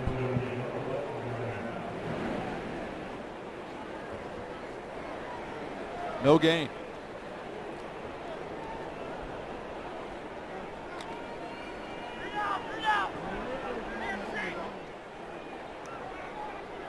Bibbs stays in the game.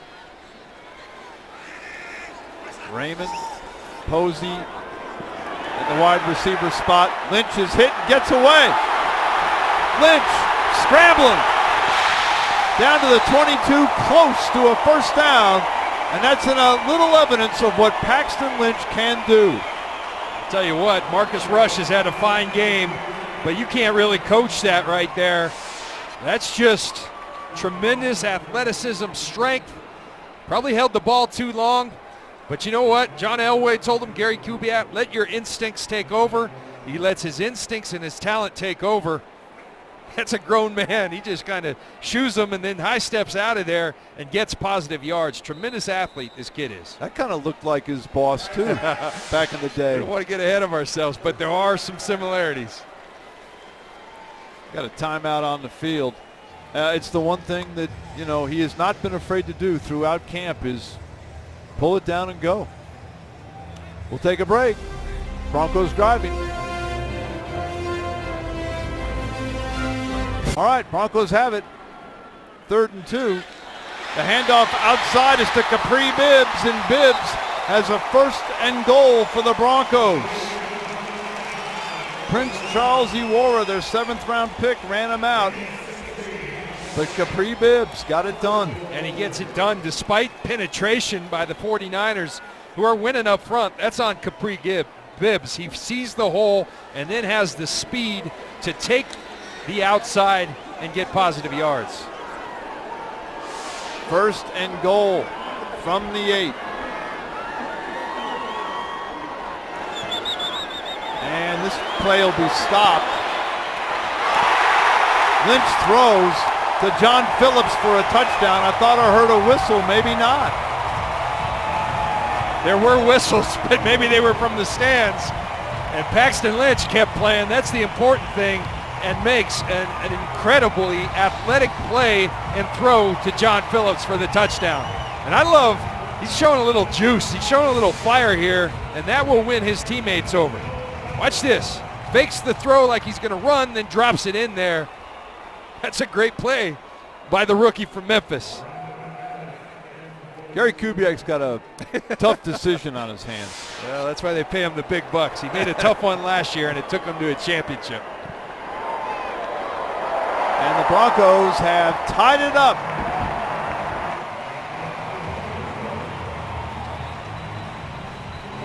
See this, Ron? You've been in the same meetings I've been in. Each week we ask him, is Paxton out of this competition? You can't count him out. I'm not counting him out. That's what he says. And it's almost like he wants to do it, and he just doesn't know if it's the right thing. I kind of like what Rod Smith said in here at halftime, my old teammate. If you believe in the kid, go for it. And I'm telling you, he's going to make it a tough decision. He's got one of those rookie haircuts, so the headband there helps him out a little bit, I think. Yeah. He had one. I think he shaved it now.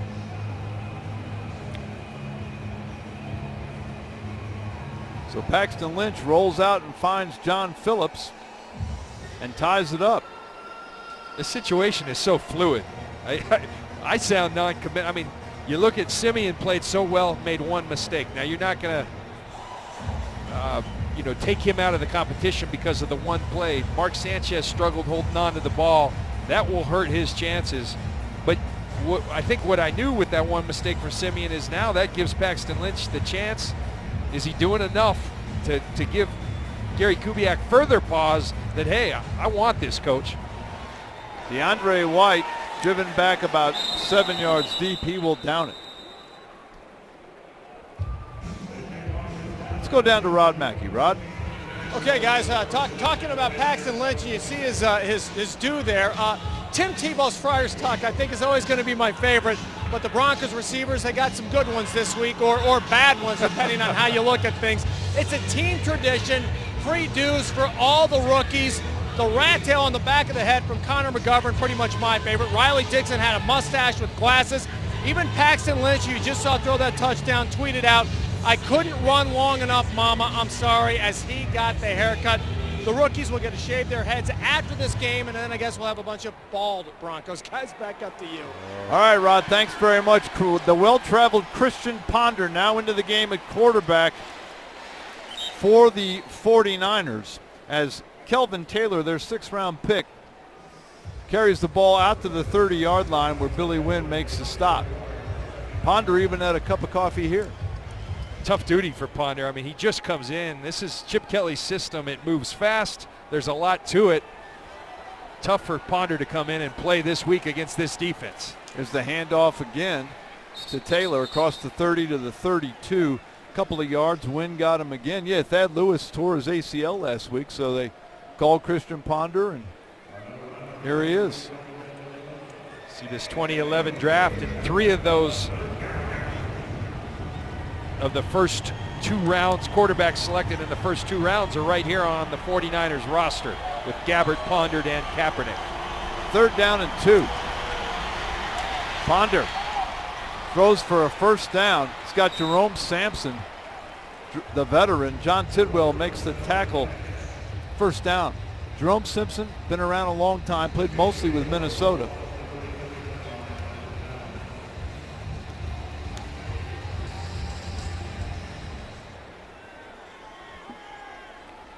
Last play apparently here of the 3rd quarter. The handoff goes up the middle to Taylor. Norman's got him first at the 40 after a short gain. So we've got a tie game after 3 quarters. Denver 17, San Francisco 17.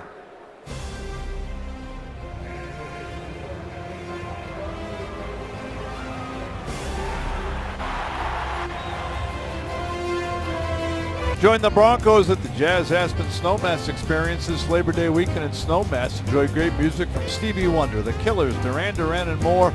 Plus, spend a special afternoon with Jake Plummer, Brandon Stokely, Mark Jackson, and Carl Mecklenburg. For more information, go to jazzaspensnowmass.org. We start the 4th quarter. We are tied at 17. Christian Ponder, the quarterback for the 49ers. That's Taylor up the middle, running hard to about the 43. Pickup of about 3. Calvin Hurteloo on the stop for Denver. 3rd and about 3.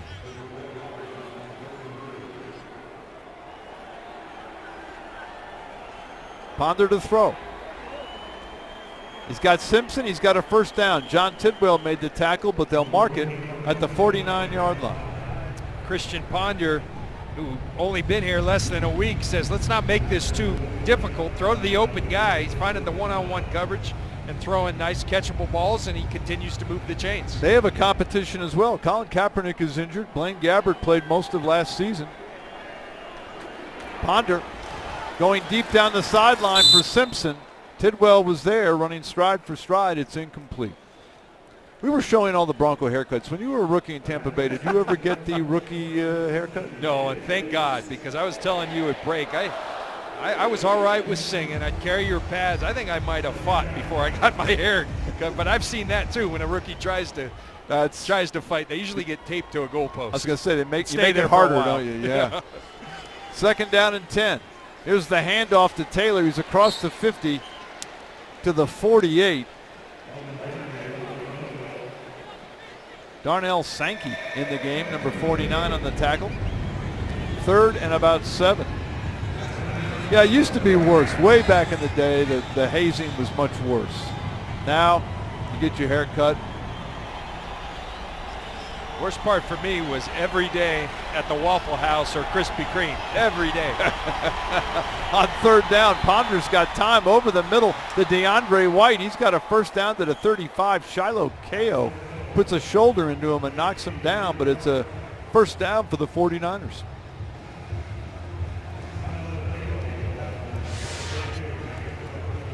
Ponder, nice poise in the pocket, good accurate throw. Good finish by Shiloh Kao. 1st and 10 at the Denver 35. We are tied at 17. Here's the handoff to Kendall Gaskins. He's hit by Kao right away and falls forward for about a yard. Gaskins, a 2nd-year man from Richmond, his 1st carry of the night. Broncos now with mostly third string defensive people. Shiloh Kao played a lot last year. Came in the middle of December. Wade Phillips got him on Twitter. There's the handoff to Gaskins. Makes one guy miss, but down he goes. Eddie Yarborough, the rookie out of Wyoming, on the tackle. That's a true story, by the way. They were hurting at the safety position. Wade Phillips, very active on Twitter. Shiloh Kao says, "Don't forget about me, coach." He had played for him in Houston and got a Super Bowl ring out of it. Got Worked a Super pretty Bowl well. ring and made some plays. 3rd and 9.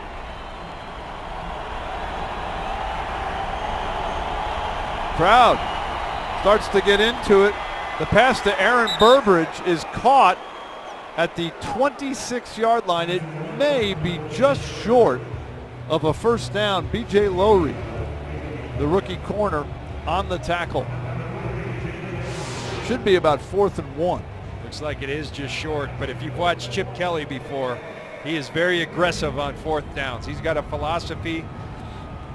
Do you like Chip Kelly? Do you think his style of offense will work in the NFL? I do. I don't think that's the problem. I think what he has to adjust to, the pace he plays at for the bigger guys. You only have 53 on your roster. Can he adjust there? 4th and 1. Gaskins, the running back. He's got the football and he's got a first down. He was hit by Shiloh Kao, but he lunged forward and got the first down. Just finishing the thought, I think Chip, as you watch the first down, Chip Kelly's a very bright coach, ahead of his time, innovative, but can he adjust? You talk to Bill Belichick, Pete Carroll, they'll tell you the best thing that ever happened to him was getting fired because they learned and they adjusted. Will he adjust some things that he needs to adjust? That's the big challenge. Ponder gets rid of it quickly out to Taylor, and a good open field tackle by Darnell Sankey. Short game. Yeah, it helped a lot of people. It helped Mike Shanahan, I think, even in Oakland. I think it helped Gary Kubiak. You know, Gary Kubiak will tell you he's a better coach this time around because when you have failure, adversity, it forces you to look inward and say, okay, where did I miss? Where can I be better? 2nd down and 8. Taylor remains the back. It's a fake to him, and Ponder will run. Ponder's got room. Ponder scores. Christian Ponder. 22 yards and a touchdown, and San Francisco regains the lead. You watch that zone read, and it just puts Eddie Yarborough on that island, one-on-one with Christian Ponder. Christian Ponder is a very good athlete, very skilled athlete, and you see the speed. You get one-on-one, and you get a gifted athlete. That's a mismatch. Ponder been here less than a week, but ends up in the end zone. So Christian Ponder doing his best. Colin Kaepernick there gives the Niners the lead. The extra point is good. They go 75 yards in 15 plays over 6.5 minutes. Fine looking drive by Christian Ponder. San Francisco back out in front.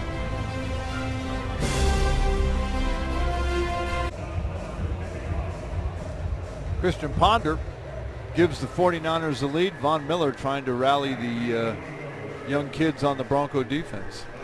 You love to see that leadership by Von Miller. He's trying to talk to Yarborough, and Yarborough's probably saying, yeah, but you're Von Miller. Yeah, you can do things nobody else can do. Exactly. So Paxton Lynch finds himself down now by a touchdown. Khalif Raymond is going to bring it out. And the Broncos will start on their own 23-yard line.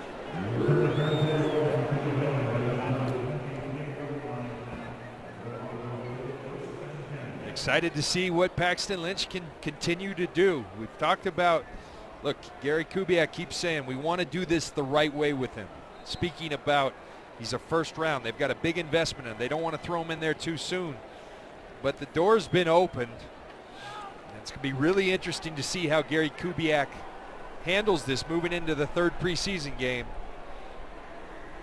Capri Bibbs is the running back. Play action. Lynch Here comes the rush, and there goes Lynch. Runs it out to the 26, picks up a couple. It'll be 2nd and 8. And I love that from Gary Kubiak to Greg Knapp to John Elway, they've told him it's not a bad thing if you run. If you feel like running, go ahead and run. Use that athleticism. Got positive yards. If you run the football, that's 3 yards positive gain. 2nd and 7. Here comes the rush again. The pass is complete to Braylon Anderson across the 30 to the 31. It'll be 3rd and about 3.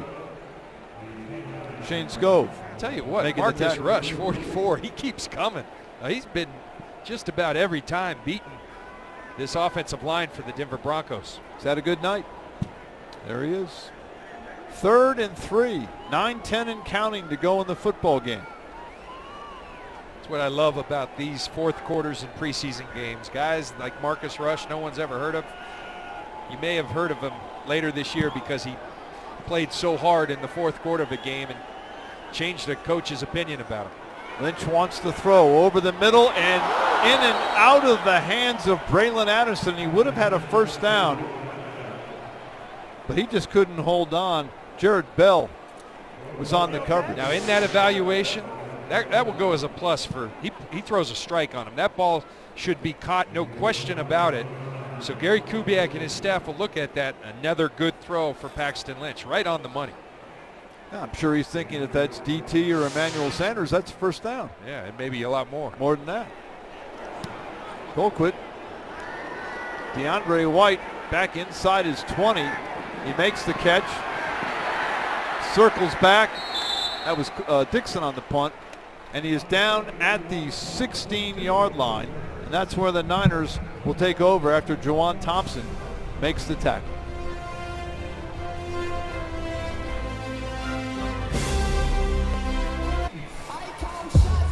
Welcome back to Sports Authority Field a Mile High. The Broncos trail the 49ers with 8:36 left in the fourth. The score right now is 24-17. We're here with one big man right now. One of the new guys, Russell Okung, who finally got on the field. Or you didn't it? Yeah, only a series, but I got a chance to knock some rust off, get out there with the guys. I'm really excited about what we're about to do this year. That offensive line is always kind of the team within the team. How tough is that to do, though, because there are a lot of new faces on that offensive line, Russell? Yeah, you know, and truth about it is it's a resilient position, you know, and somebody's always got to step up. And Coach Clance does a great job of really getting guys in and putting guys in the right spot for them to succeed as well, too. So we just kind of lean on him, and we trust his decision-making. We were talking to Tyler Columbus, a former Bronco who played with you in Seattle in our pregame show, and he was saying that when healthy, you are one of the best offensive linemen in the league. Pretty high praise, and the Bronco fans should be excited to see you. I don't care much about that. You know, I'm really kind of focused on being the best offensive lineman in the league, and if we can do that, we'll be unstoppable. Last thing for you, during the production meeting, I like what'd you call the offensive line? You called it a tough man? You go ahead and tell me what you said. Yeah, it's a tough man's sport, man. It's a tough man's position, and it takes the best, the most athletic guys to be able to play the position. So it's definitely a pretty difficult job to do. And you got one more game to kind of tune up for that third preseason game, and then you get ready. You ready to start this season, Russell? Oh, yeah. Excited to kind of get out here, get some more plays next week and so forth. Welcome to Denver. It's great to have you here, Russell. Thank you very much. Thank you. Okay, guys, we'll send it back up to you. All right, thanks, Rod. I like Russell Okung. Bright guy, a lot of fun to talk to. Niners have had two big plays, a big run by Kelvin Taylor, and that pass to tight end Jerron Ham have the Niners in business down at the Denver 34 with 7 minutes to go and counting. 1st and 10. Ponder has looked good since he's been in there. Here's the handoff to Gaskins. Gets it to the 30. David Moala in there, along with Sankey on the tackle. 2nd down and 6. We had the chance to sit with Russell Okung the other day, and I loved his attitude. You asked him a question about being here, and he said, my mindset's to earn a job. You know, about being a veteran coming into it. My mindset's to earn a job. And he's going to do far more than that. If he can stay healthy, like Tyler Columbus said, he is one of the best. Immensely talented. Ponder looking for all of it. That is a touchdown. Dre Anderson pulls it in. A 30-yard touchdown pass from Ponder to Anderson. And the 49ers have taken control here in the second half. They bring the pressure, and that leaves John Tidwell with no free safety in the middle of the field. You look at that, no free safety. Ponder goes the right place. Tidwell can't hold up in coverage. You're going to have no free safety. You better be on inside leverage on the inside of that receiver. Tidwell gets outside, and that's an easy read. Pitch and catch for Christian Ponder. 5 plays, 83 yards in 2 minutes and 16 seconds, and the Niners have taken control. Christian Ponder has run for a touchdown and thrown for one. He may be putting himself into the equation. Extra point is up and good. The 49ers have jumped out to a 2-touchdown advantage.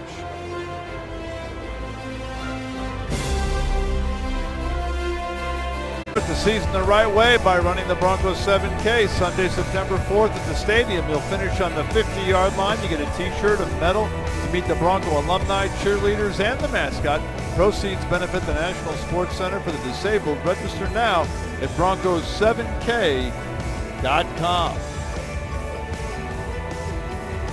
So the Niners, after a very nice drive, are now up 2 touchdowns. John Lunsford, a rookie out of Liberty, will do the kicking.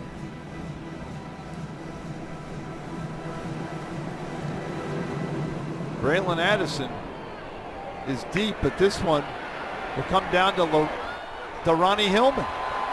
Hillman trying to get outside and finally wrestled down at the 23. Broncos offensive line has a new look to it. The only player who kept his job from a year ago is Matt Paradis. Yeah, a lot of change. And Matt Paradis, a very solid anchor. I think they're excited about this offensive line, particularly with Okung. I think what concerns you is that they haven't all played together, and that's a position that really takes a lot of continuity. Sombrilo out with the elbow injury. His replacement, Weems, goes down today. So now it's Connor McGovern who's running with the first team. So you'd like to have guys play together before they line up against Carolina. Lynch on first down, the screen to Addison. He's across the 30, out to the 34, very close to a first down. Shard Robinson made the stop. 2nd down and 1. Lynch finds the seam and hits Henry Krieger Cobble, and he holds on for a first down at the Denver 44. Robinson again on the tackle. A couple of catches now for Krieger Cobble.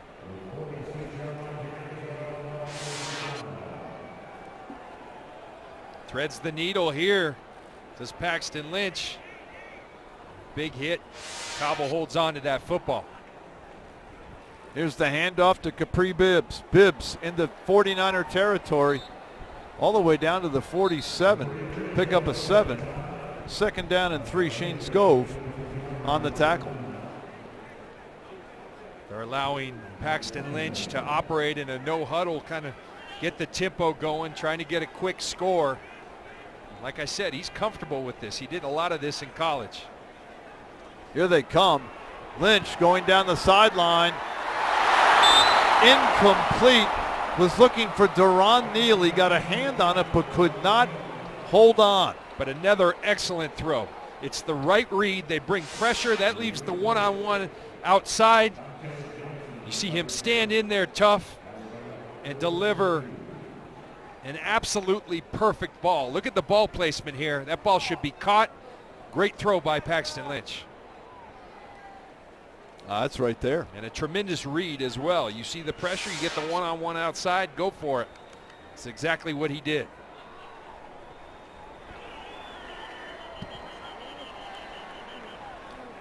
Whistles everywhere.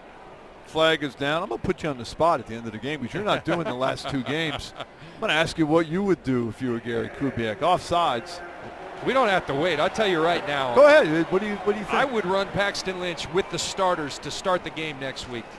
And I think your fallback right now is probably to go to Trevor Siemian.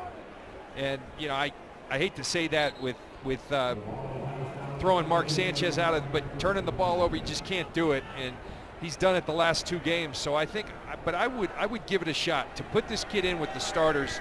We've seen 2 drop balls. Put him in with Demaryius Thomas and Emmanuel Sanders and see how he responds. Lynch is down. He's sacked and hit from behind, but he held on to the ball.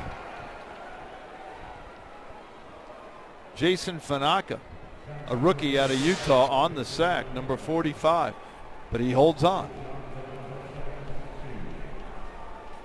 Getting beat one-on-one. They've been beat up front for the majority of this game. 4:20 and counting, 2nd and 16. Lynch to throw. He's got his college teammate Mose Frazier to the San Francisco 44. Dante Johnson on the stop. It'll be 3rd and about 12. Leaves you in a tough predicament when you're getting beat up front because, you know, it's 2nd and long and you're throwing it quick because that's the only thing you can throw right now because you don't want to get your rookie quarterback killed. And San Fran is coming and mounting a big-time pass rush on each and every play.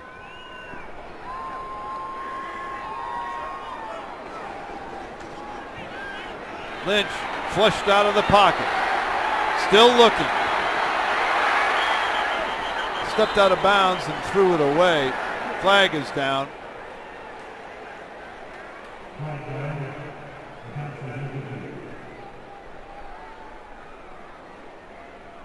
Foul, unnecessary roughness. Defense, 15-yard penalty, automatic first down. Automatic first down. Watch Paxton Lynch extend the play. Very elusive, getting out there, looking for someone downfield. No one's there. He's rid of it. Not a whole lot there, but they're going to protect the quarterbacks in this league. Pete Morelli all over it. Jason Fanaka, who had the sack, called for the personal foul.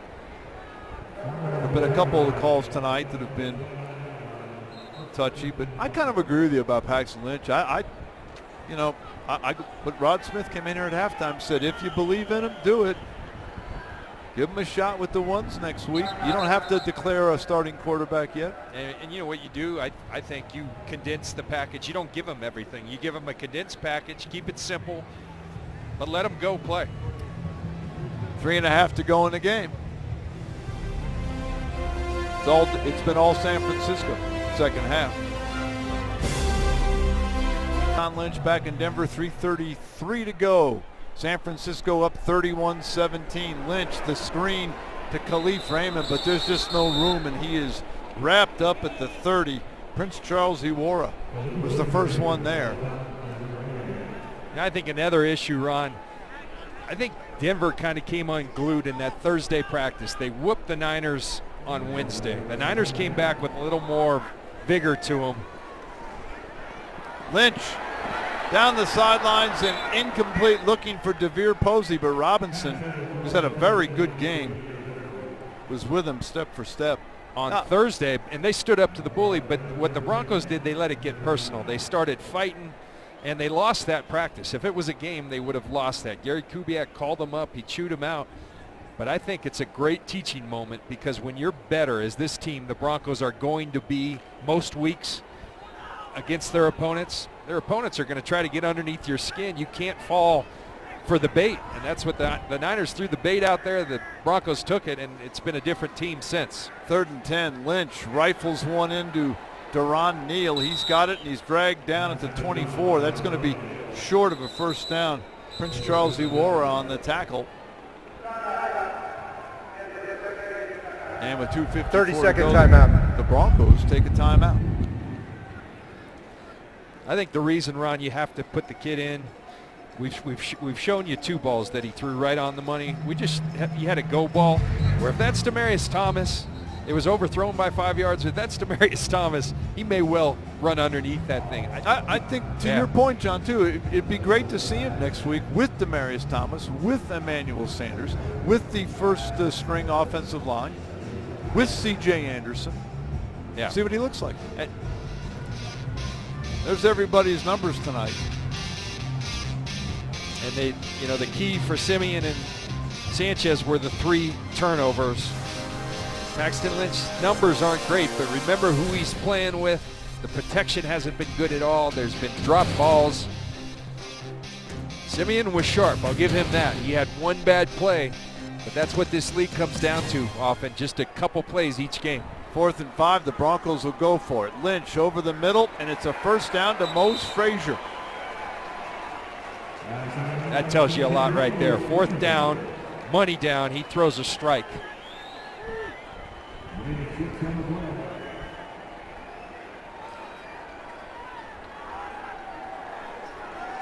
Lynch again. Here comes the rush. Lynch scrambling. Steps out at the 16. Extends the play. Keeps it alive.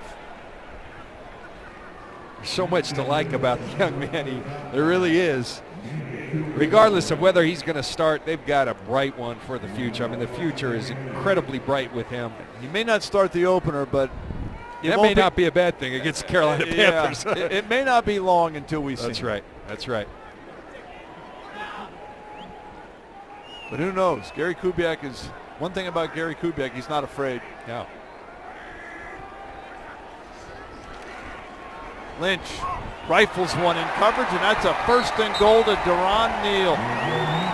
1st and goal, Denver inside the 5. Another big-time throw. There was a defender close, but when you throw it on time and with that much zip on it, it ends up in your team's hands as opposed to the other team's hands. Trying to get this play off before the 2-minute warning. Couldn't do it.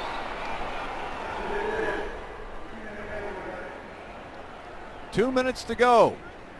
Denver knocking on the door.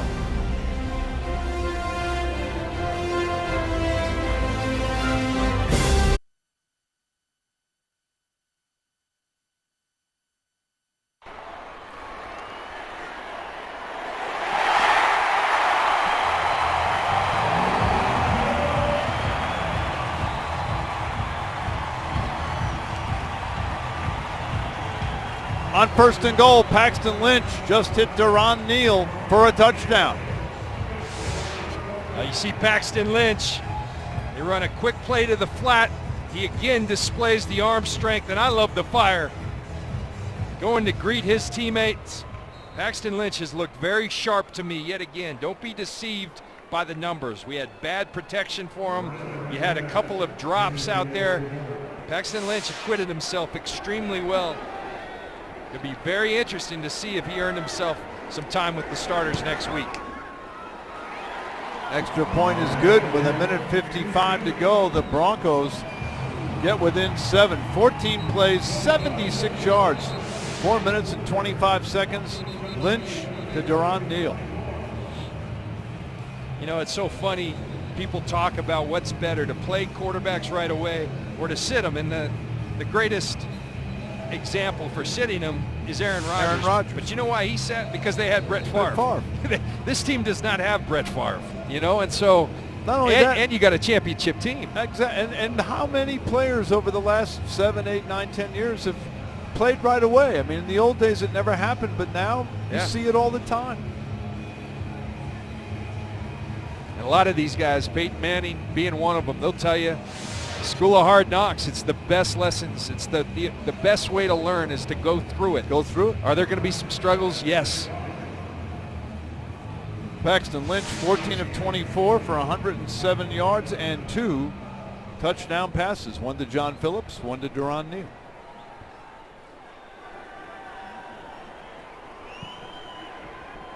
Brandon McManus, the Niners are thinking the Broncos might onsides this. They have 10 players up within 15 yards of the football. And there it is. Ball's loose.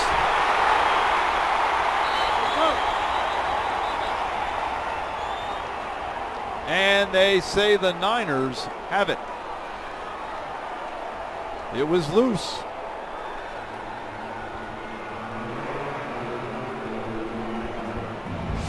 It's the exact scenario you want. McManus puts it up there. The Niners bobble it. And then it's a scrum and everybody's in there. Bruce Miller, the fullback, comes out of there for the 49ers. Bruce Miller's got it, and the 49ers have it with 1:54 left. Broncos have one timeout left.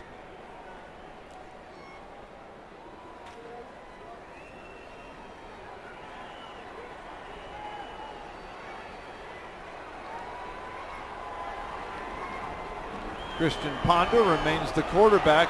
He hands it off to Kelvin Taylor, and he is hit immediately by Shiloh Kao. 30-second timeout.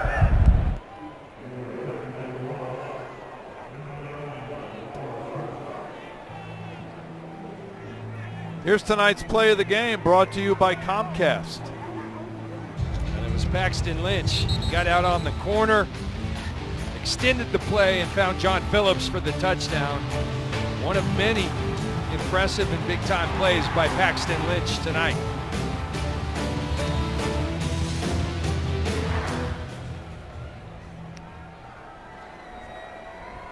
Minute 51 left. Niners have a 2nd and 13. Broncos out of timeouts.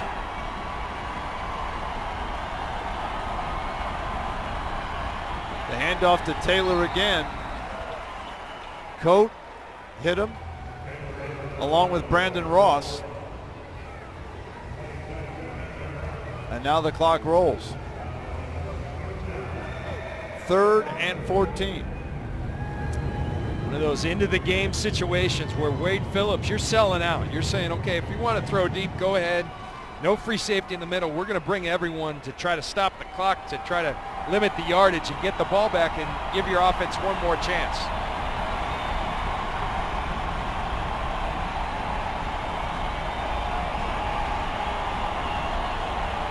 It's the handoff to Taylor, trying to get outside. Got by Lowry. He's run out of bounds by Norman, but he'll be just short of the first down. What that young running back will learn is don't run out of bounds right there. Stay in. Tom Rathman, the running back coach, the great former 49er, ran as fast. There's Rathman giving it to him right there, saying stay in bounds. So that stops the clock with 1 minute and 2 seconds to go. So the Broncos will get one last crack at this. They don't have anybody deep, the Broncos. They're selling out. Here they come. And the punt goes into the end zone. So the Broncos will have it with no timeouts and 55 seconds left. Down by a touchdown. Now this would be special. Well, I was just going to say, if the kid can make something happen here, Gary might not hesitate. See what he can come up with. No timeouts. They practice this all the time. This is situations in practice, Ron. You've been out there almost every day. This is where the kid Paxton Lynch shines. When you put him in 2-minute situation where he's just out balling, as they say, like he's on the street, that's when he shines. Neal, Addison, and Frazier are the wide receivers. Lynch over the middle of the tight end, Cobble. Pickup of 8 to the 28, didn't get out of bounds. The clock continues to run. Because of the no timeouts, you're going to have to take it down the field sooner than you might otherwise. Lynch again, right over the middle, and it's intercepted. Picked off by Acker, and that'll be the ball game. Kenneth Acker, as his coach tells him to get down. Chip Kelly, he ran right towards him, motioned for him to get down. That's what he had to do. You had to take the shot down the field at that point, running out of time. Let's take a look at this throw. Not a terrible throw, I'm telling you. You get the top receivers out there, that might be a catch. I mean, you look at this ball, it's within the catch radius.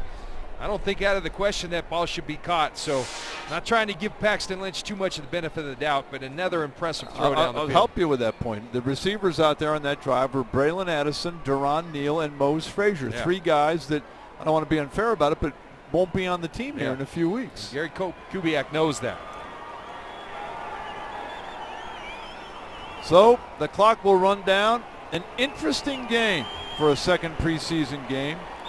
The Niners upset the Broncos 31-24, and the story of this game, John, clearly from the Denver side is going to be, who is your starting quarterback in just a few weeks against Carolina. Gary Kubiak, I think it's sooner than that. I think you've got to go into week 3.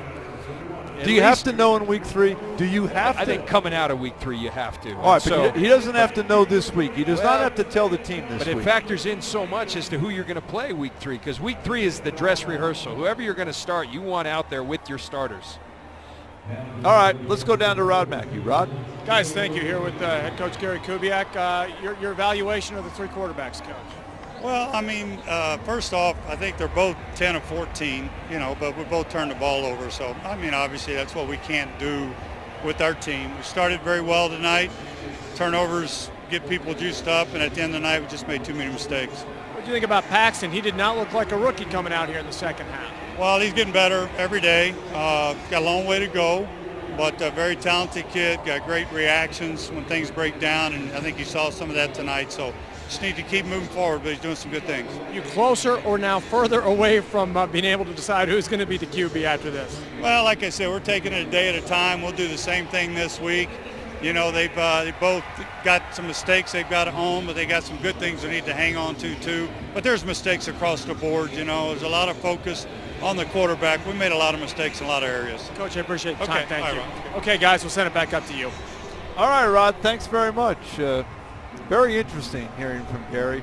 He's kind of like the rest of us. We'll take a break. John and I will come back and wrap it up.